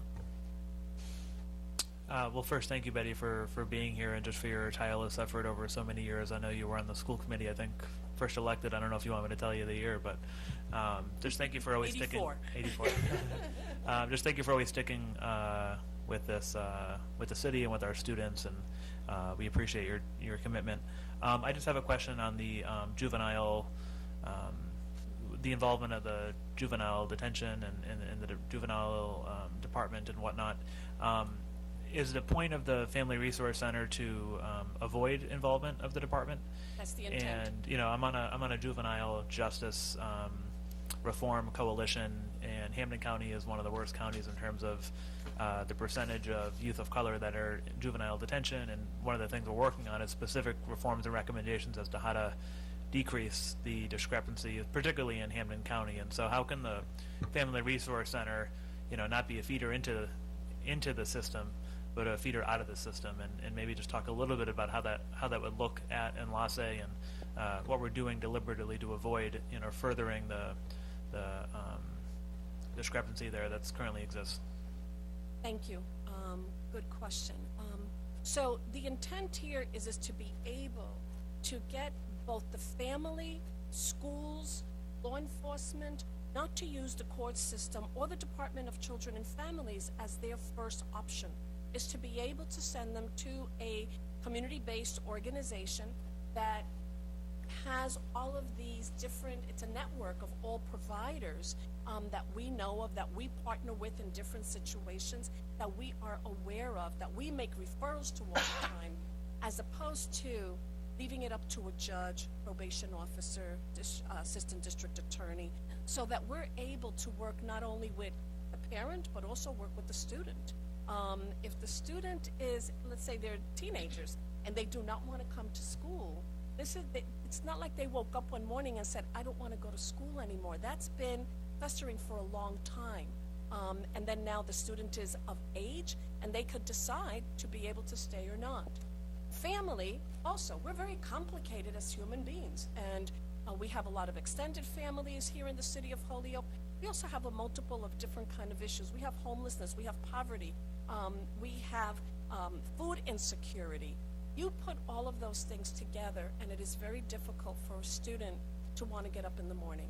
I hear of some cases that my team is dealing with, and I'm not sure that I could get up out of bed in the morning if I was to be dealing with the amount of issues, trauma that hasn't been addressed, mental health issues that still aren't being addressed. And then these students enter the school building, and sometimes it erupts there. Sometimes they can't get themselves there. But then we also have, like Dr. Reich said earlier, where there's parents that do not utilize the amazing blessing that Holyoke offers on a preschool and kindergarten. State of Massachusetts, you don't have to send your child to kindergarten. And so that's a real setback, because then when that child enters first grade, they are way behind. They are going to be behind until someone either rescues them or they're going to be part of our statistics. So our intent is, and the state's intent is not to be filing that CRA first in court, or to be filing a 51A with the Department of Children and Families, but sending them to a center where we're looking at the whole family, and then being able to figure out, okay, what are the family issues, what are the kid issues, and how are we going to be able to resolve it. The clinician and the family partner do what the state now has developed are modified CANs. In the clinical world, you're more familiar with the CANs, Child Assessment Needs, Strengths and Weaknesses, something like that. Excuse me for not remembering the acronym. Now it's modified because it's taking the whole family into account. Sometimes it is all of the family issues that's preventing that child from going to school. So we want to be able to know that. But we also want to be able to know all the things that the family is doing to try to get that student into the school, and the student is being resistant. So we have that opportunity to look at the whole family, just at that you're not attending or you're not, you're being suspended a lot. Let's take a look at the whole picture. Once the modified CANS is completed with both the student and all of the members in that family, a family plan is put together. It's a family support plan that the family is writing themselves, that they're together and making decisions about what's a priority. Someone said it earlier, I think it was Mr. Brown, if everything is a priority, then nothing's a priority. Our priority is to make sure that we are able to to be the change agent, to assist that family to understand that their child's education is critical. And if it's that the child doesn't want to go to school, we have to figure out why they don't want to go to school. And Drs. Reich and Assistant Superintendent Soria are part of our advisory team, and we've got to be able to get these cases on fast track. We do not want to lose them. And we also don't want them to go to school creating the havoc. We want them to be able to go and enjoy, right, to have the joy of learning in that building. Does that answer the question? Yes, thank you. Concerns? Anyone else? So I'm happy that Mayor Morse had asked that question, because when I'm looking at these two papers, what I'm thinking is it's going to be the track to school calls you, says they're not showing up. Now, not a 51A, but a CRA is being filed. And so that was the concerning part to me. So it's a good thing that it's not. But I'm also going to ask in respects, I see BHN as your partnership. Correct. So is that looking at starting the ICC, the Intensive Care Coordination, under CBHI? So the only task that the clinical support team has is to create the modified CANs, right, with the family, have that conversation with the family about what do they want to prioritize, create the family plan, and if there's a diagnose, who do they want in the city of Holyoke or Springfield or wherever they want to continue to receive services. So if there was a diagnose, they could pick Gandara, they could pick CSO, they could pick River Valley, they could pick whoever, because once that modified CANS is done, they're no longer on our subcontract. They stop there, and then any other kind of treatment, therapy, whatever it may be, is then billable to their insurance, and is not part of our ticket. Okay, so it's more of coming in, doing the intake, and then providing the resources out. Doing the modified CANs. Oh, right, they have to do the CANS assessment, and then refer them out, or if they want to continue with BHN, then they'll put them on the waiting list, whatever. That's a family choice. Family could say, I don't want to do this anymore. Family Thank choice you very and much, voice. and see you later. Okay. All right, thank you. Any other questions? Comments? Well, Betty's number's there, so trust me, you just might get phone calls after. If I may, with your permission, two things is that for those who heard that we were unfortunately next door to a building that caught fire on Sunday morning. We have relocated temporarily. We plan on being back at the site either Wednesday evening or Thursday morning. Thursday morning for sure. We have ServPro in there, and they're doing a remarkable job. It's unfortunate because we just spent all summer renovating so that we could open the Resource Center on August 1st, but been checking in, and it's looking good, and so we hope to be back there. Thursday morning from 10:30 to 12 o'clock, the Lawyers Committee on Civil Rights and Economic Justice have been traveling around the state, providing communities with information on Know Your School Discipline Policy. This comes out of Chapter 222, correct? And I know that last week there was a principals meeting, and they were being trained in it, and now this is for community. So please know that you're invited. It will happen at Enlace from 10:30 to 12 o'clock. And like Enlace is a community center, people use it for a variety of different reasons. But when it's information for parents, to understand that there's reciprocity in policy, that they have a responsibility, the student has a responsibility, and that the schools also have a responsibility. So I just wanted to mention that to you. And also, I know that you still have the stuff stored for the fire victims of January. How is that? And I know that we have our upcoming special education PAC meeting there Wednesday night. Is that still going to be a go-ahead? The conference room will be available. I Okay. am not sure if the child care room will be available. Okay. It's the second part of the building, and the focus was to get the conference room. I spoke with Anna today, and I told her that I would give her an update tomorrow. And I'm sorry, not anything planned. No, I know. But the furniture that we have left, yes, it was a huge effort that we took on from January 1st, and we were able to help many of families. And as they say, right, this is an amazing community. The first person that saw the fire going on was a fire victim of the January 1st. He was the first one that called 911 and alerted me. So it's like they say, right, it always comes back full-fold. The universe finds its own balance. There is some furniture left. We have made a decision, basically my board of directors, because I do work for a board of directors. There are families, many families in shelters. They have some resources available to them as they're exiting the shelter or home base.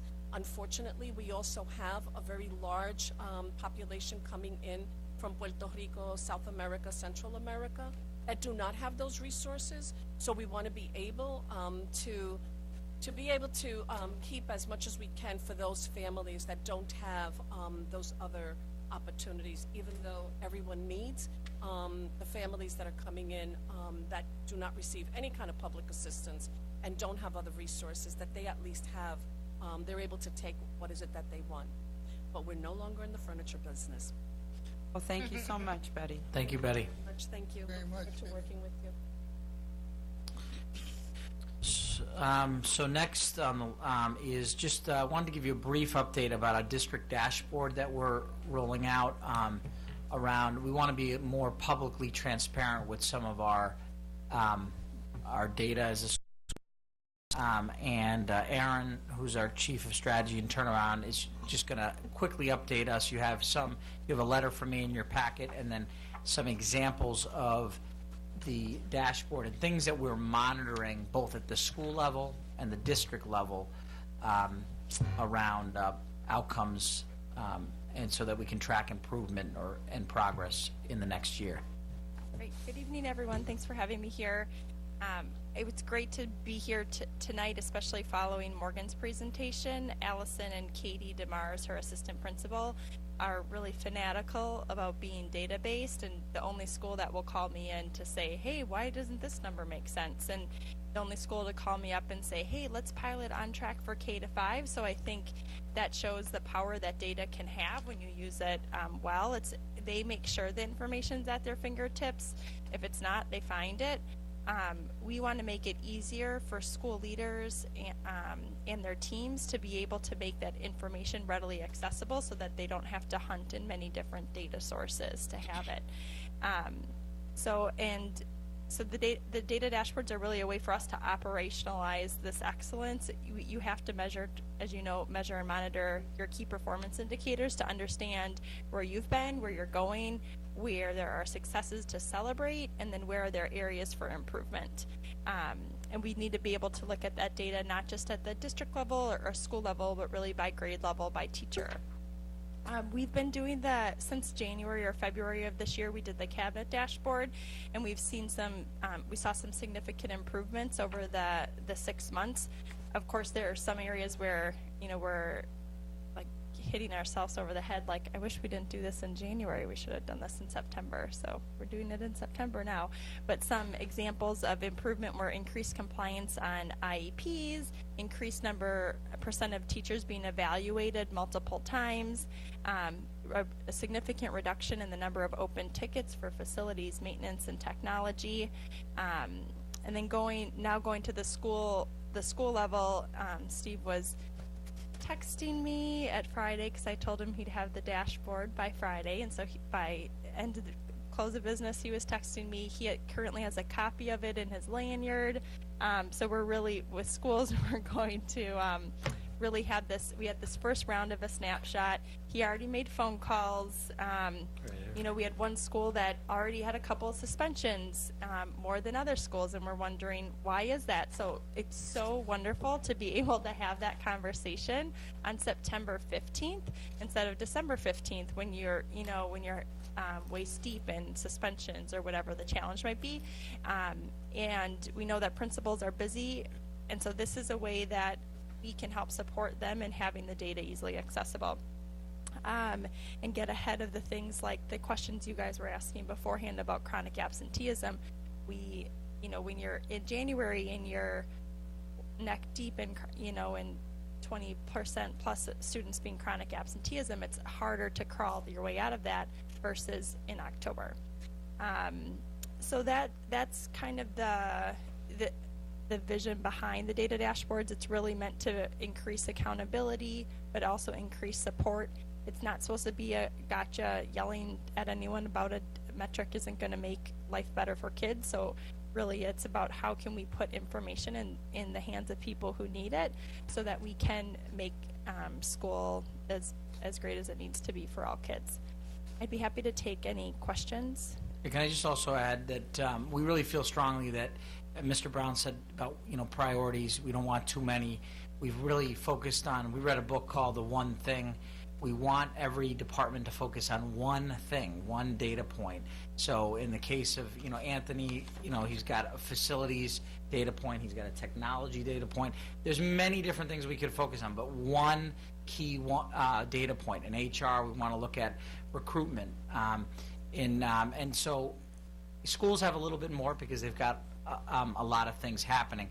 But we're trying, and we want to be, it's more than just, my intention is not to keep this like hidden in 57 Suffolk. I mean, we want to come out and more regularly share this information. Any good organization is sharing both the good news and the not so good news. And I will be the first to tell you there's going to be really good news and there's not going to be some good news here, but at least people know where we stand, not just at the beginning and the end of the year, but throughout the year. And so these are things, I'm going to try to share them in packets. We are going to move it to a digital system, an online system.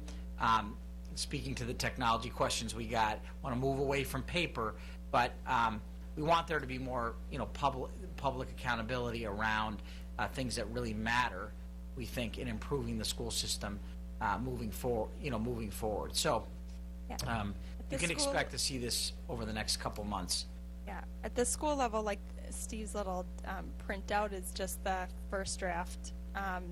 That's in Excel, and you can like double click and look into by grade level, but then we're working with someone to automate it so that it doesn't take a whole person's day to update the data, and that even better for the school leader, you can go and click in and like right there we're like, oh, my chronic absenteeism's high, like double click which grade levels, double click which students, so that the information, so that schools can, Steve was really clear, like if anything we can do to make it easier for schools so they don't have to hunt for this information, the better, and the more, you know, obviously more chances of it being actionable.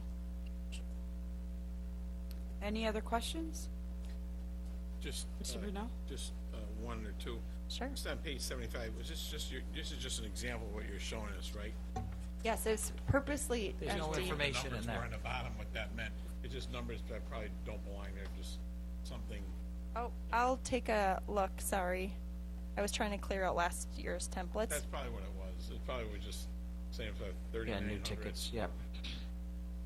You know, that was just a number of, what is that, like number of requests? So that's the number of tickets that we received in technology last year were 3,690. What do you mean by tickets?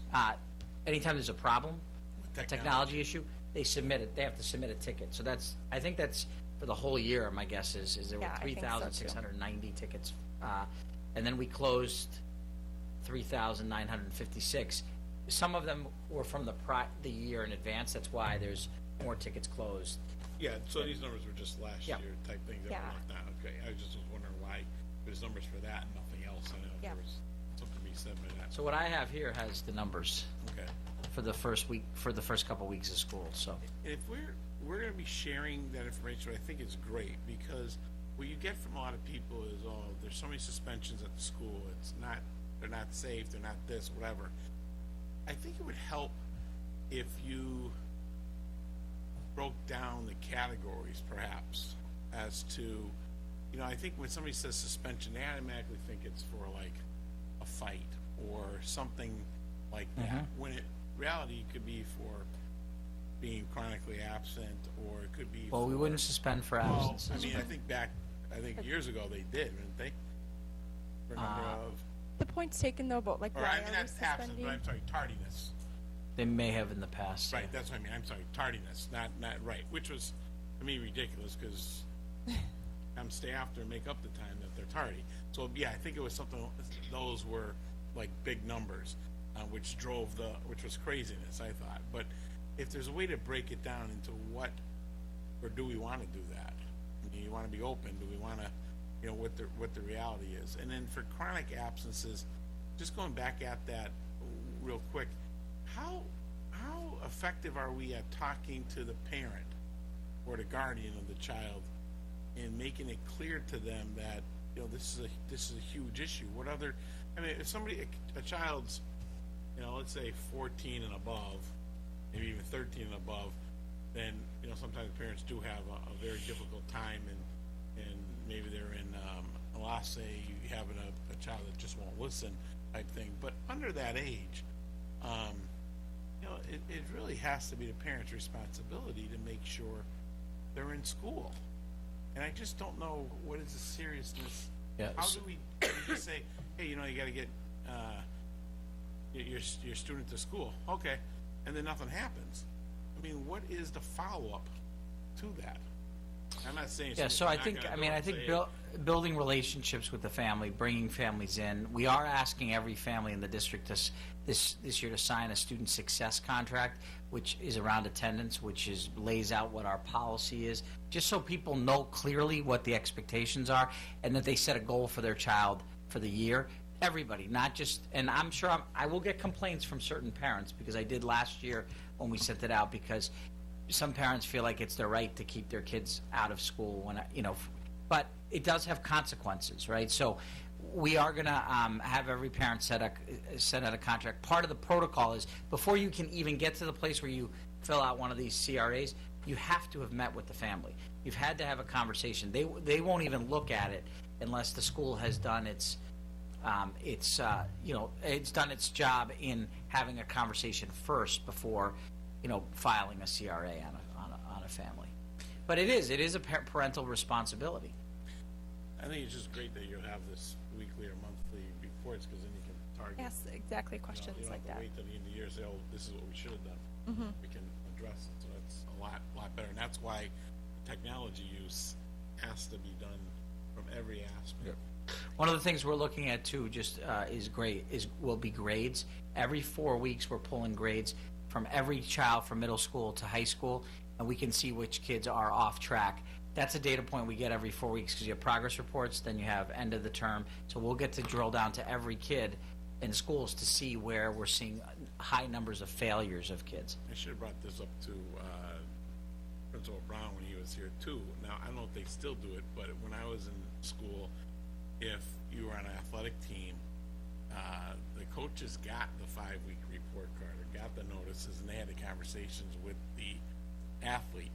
And it, obviously you expect your parent or the teacher, but sometimes there's a difference when a coach or somebody can have that conversation with them. And it seemed to me that a lot of times that helped a lot with students. I'm sure that's something he may do, but it might be an extra suggestion to get those students motivated to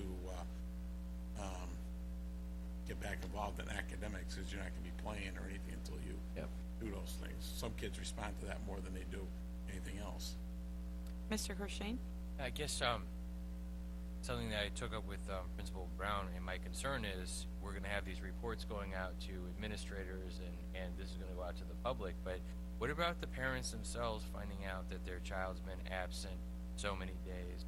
And I'm just, I'm really frustrated because, and I understand Principal Brown he's just walking into this, but I've been in this Holyoke High School for 5 years. This is our third system. The first one, plus portals, worked quite well. Parent engagement, we found, we constantly were looking at it. we'd see our child, got a 0 for a homework, and we knew there was a problem. And sometimes it was a teacher error. Sometimes it was something that they forgot to turn in. And it just seems like sometimes we go at these systems, and if we're going to focus on one thing, I'd like to bring in the third, part of this equation, which is the parents. And this system, I was very happy to see my login finally come in for School Brains. I was very unhappy to see only one of the 6 teachers had done anything on it. And so here we are in, week 4. Week 4.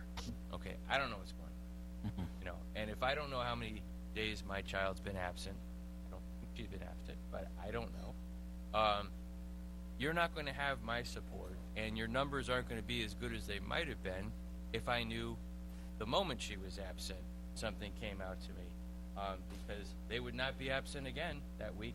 But if it has to wait, I just feel like we're missing that, and that to me should be an important goal, because the parent involvement to me is very important. It weighs on a child's self-esteem if they're not doing well in school, and if a parent could have gotten involved earlier and helped a child achieve a little bit more, it might be the difference between them wanting to come to school and not wanting to come to school. And that's just one data point of many that are very important for our kids.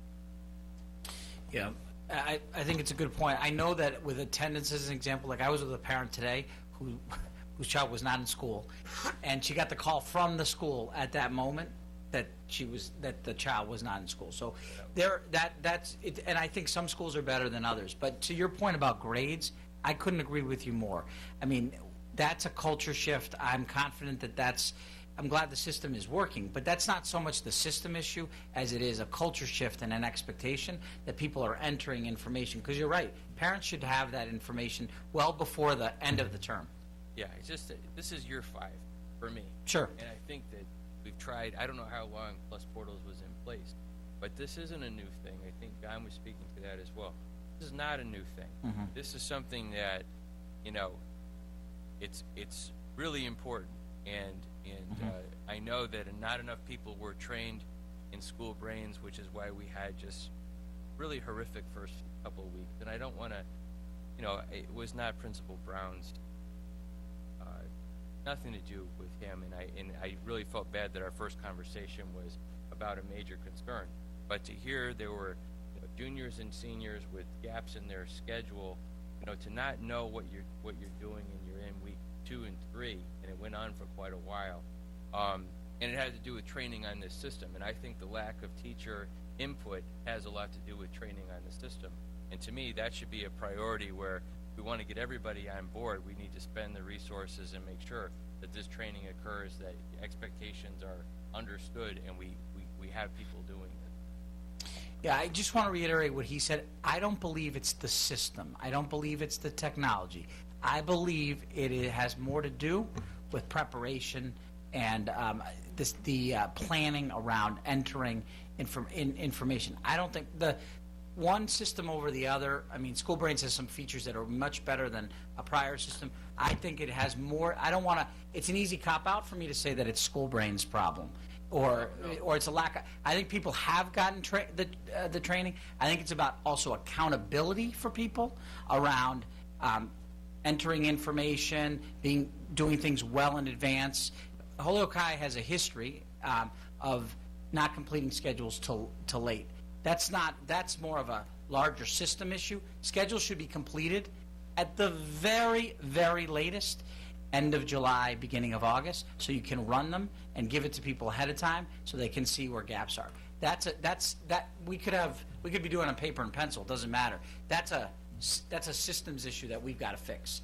And Mr. Brown and I, we've got to do a better job of that. I want to be sure. I don't want to blame the change to School Brains, because I think it's more on accountability and making sure we're doing what we need to do. Yeah. And although this isn't perfect, one of the benefits of the dashboard is it helps, we had some schools that had, on our first run, which is why we're not sharing it yet, 100% teacher and para attendance. That would be amazing if we had a lot of schools with 100% attendance. It's more likely that we haven't entered some absences in there. So actually, choosing the data points that you're looking at can also help people pay more attention to it as well. I also just wanted to thank Jenny Malave, who's our new data strategist, who really prepared the report, and she's from Holyoke and is really looking forward to working on this and with us all to help us in this direction. Miss Miss Tinsley Williams, I'm sorry. Dr. Z, this is your question. Now, when we have ward meetings, now I thought that we were having parent participation a little bit more than we did in the past.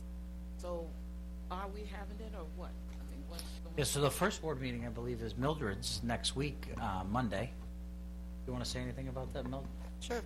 So it'll be Monday on the 25th at Kelly School, and we are starting at 6 p.m. So I hope you guys can all attend. And I believe everybody has a date, or I think what my question is, have you seen any participation as far as the family, parents are concerned? Because this is a concern. So are we having more feedback as far as the parents? Are they getting involved? That's my question. yeah, I mean, I think we've, we do get feedback. We have gotten feedback on different things, and I think each school has, I think some schools do a really good job of getting feedback and get a lot of input, like we heard from Morgan School, and others not as much. But I will say that's the purpose of the ward meetings, for us to get that.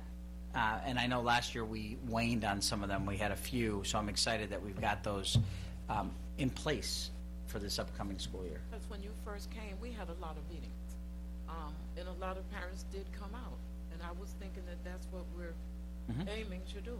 Absolutely. So I'm glad we have the first one Monday. The Panorama Culture and Climate survey data is also publicly available, and there's a lot of family responses on there on the web. And there's been some really great improvements at some schools. So that's like just one data point as well that you could look, if you're interested in specific schools, you could see some movement in certain areas. So any other member have any questions? Mr. Colborn? Just, I'd like to go back for a moment for a letter from on page 13 pertaining to Morgan School.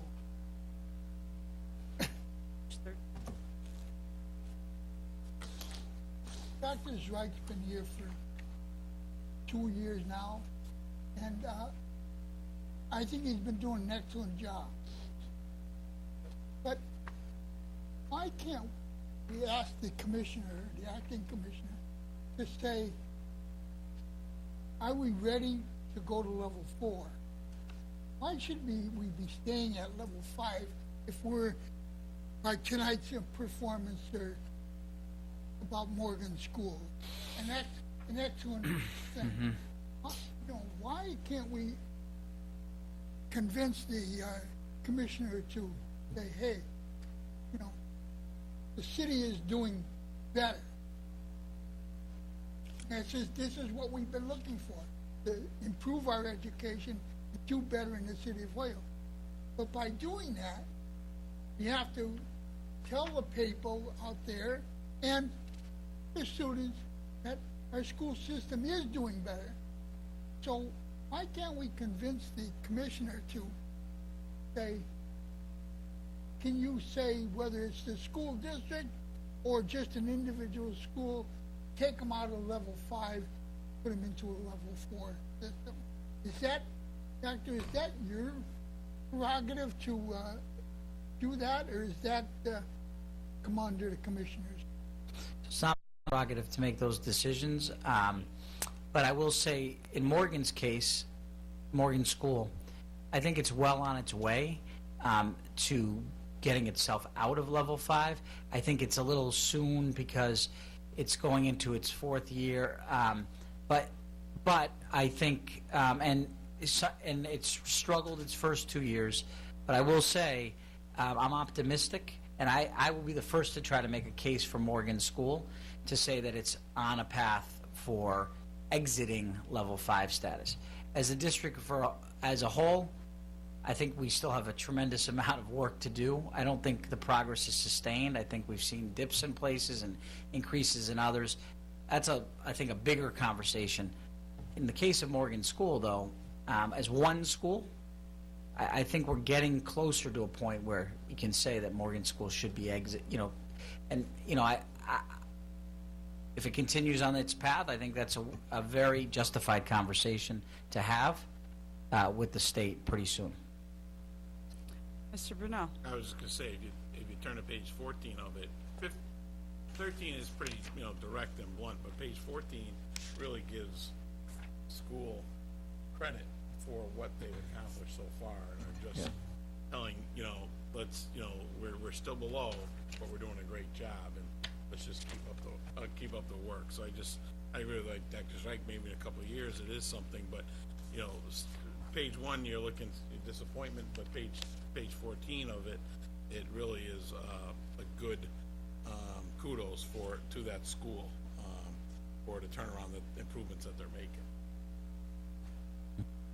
But this should be brought out to the teachers, the administrators, the public, that, we can see the improvement in our school system.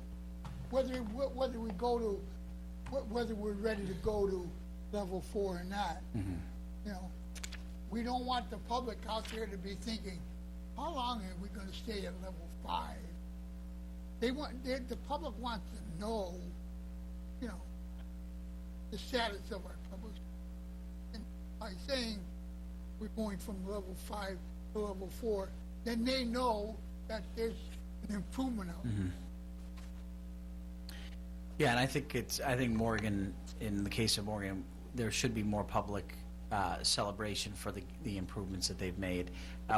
Certainly, I've had a chance to acknowledge the teachers there.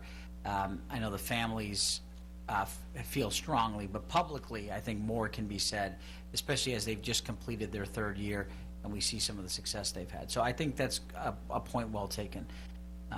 And I will tell you, I've had conversations with the state about Morgan's gains, and I think they feel similarly, and as I said before, I think they're on the right path to exit. I don't think it's sustained quite yet, but we're close, getting closer with Morgan School. And it should be celebrated because the community should be proud of the accomplishments that Morgan has made. So I just want to ask on the number of suspensions on your data. I'm wondering if between that one and the number of students who drop out, looking more in the accountability aspect of it, can we add those that are being suspended and those who are dropping out, special education and general ed? Because I know I personally feel, let's just say it's my personal feeling, my personal opinion, that those numbers are much greater and account for probably 75% of the total suspensions and dropouts. And so in looking at accountability, right there goes to show, okay, so what exactly are we going to do different so that that's not happening? Great question, and I have my one-to-one meeting with Steve on Wednesday, so I'll bring it up with him then. So, I think it's a fair point, and while we've seen a drop in the dropout rate, I would agree with you that the majority of dropouts are special education students or English language learners. Thanks for your time. Have a good night. Thanks for your service. Thank you. So just quickly, I'll close it because I know it's late. You have an enrollment report here that's updated as of last week.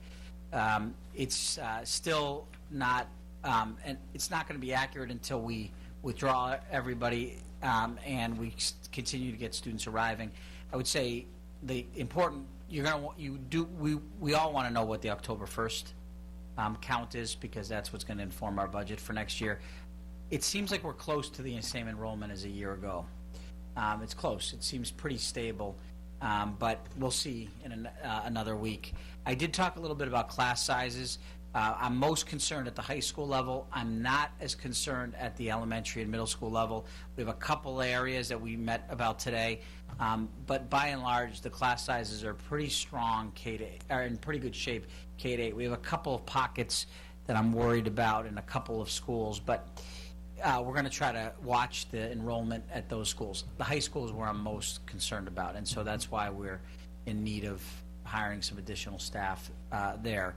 The Special Education Task Force update, put a note in here about this task force that I'd like to commission with a series of people that roles that we'd like to have on the committee. I don't want it to be too large, but I also don't want it to be, I want it to include people from parents, teachers, school committee member, an advocate, community, or somebody from a community organization. And so I will be putting out information through the weekly update, requesting people to share a letter of intent. And then depending on who we get, I may have to also reach out specifically to people if we don't get somebody to apply from every role. The idea is I really want to be, again, about priorities, be very clear about a few priorities in special education, because it's gotten to be such a large, there are so many challenges, and I hear a lot of different questions and concerns. I think we have to be clear as a community. What are the 2 or 3 things we really, really want to focus on? I plan to lead this group, perhaps with somebody else helping me facilitate, but this is critical work. We've had, obviously we did a special ed review that was like 70 pages. We're doing a lot, but just doing a lot doesn't mean, again, we have to get very clear about what are our few priorities that we really want to get better at as we improve services to families, we improve professional development to teachers. I worry about training, lack of training, the need for more training of teachers who are working with special needs students. Communication has been a theme, lack of, or the need for improved communication with parents of students with special needs. So, if you know of people who are interested, please share that with them. And then there's a whole host of other updates, which I won't go over. The trivia night is this Thursday. Would love to see people there supporting the school system. And then, of course, tomorrow is Holyoke Day at the Big E. So I will, if anybody has any questions, certainly take them. But in the interest of time, I don't want to go through every update. But are there any questions from the updates I shared? Packet. Any questions? All right, so I guess we're moving on to new business. Regular meeting of August 21st, 2017. Motion to accept the minutes of the meeting. Is there a second? Second. All those in favor? Aye.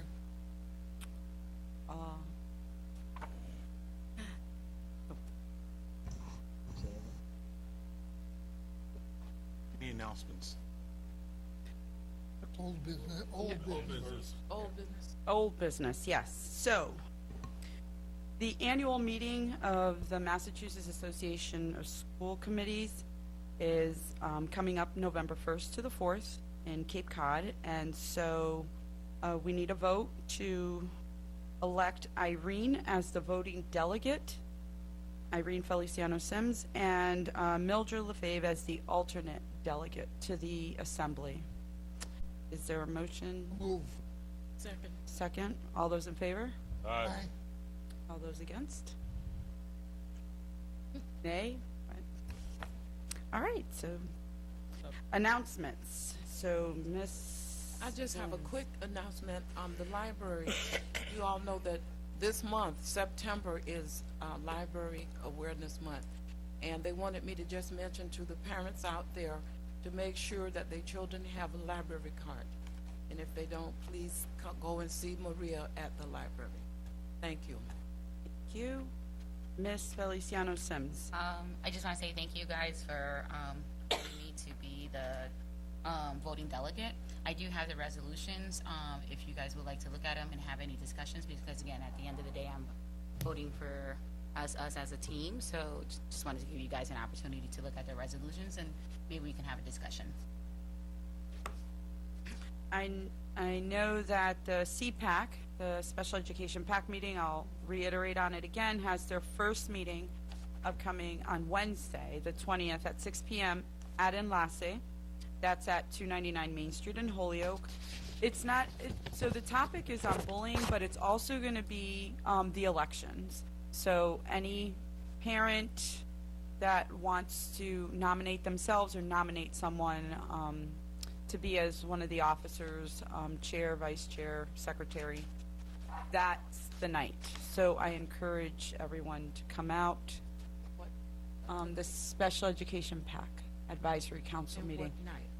Wednesday, 6 p.m. Okay, thank you. at Enlace. And I know Dr. Reich also put in here all of the upcoming open houses, so we can look at. I know I saw one where it's 3 schools same day. It's like, oh, so that's pretty rough. Is there, oh, Mr. Brunel? I just want to commend our fill-in chair tonight. Everything went very smooth, and it was great. I loved it. It was wonderful. Thank you. Did a Thank great you. job Yeah, I tonight. felt really at ease. Thank you. You did a great job. So is there a motion to adjourn? Second. All those in favor? Aye. Adjourned.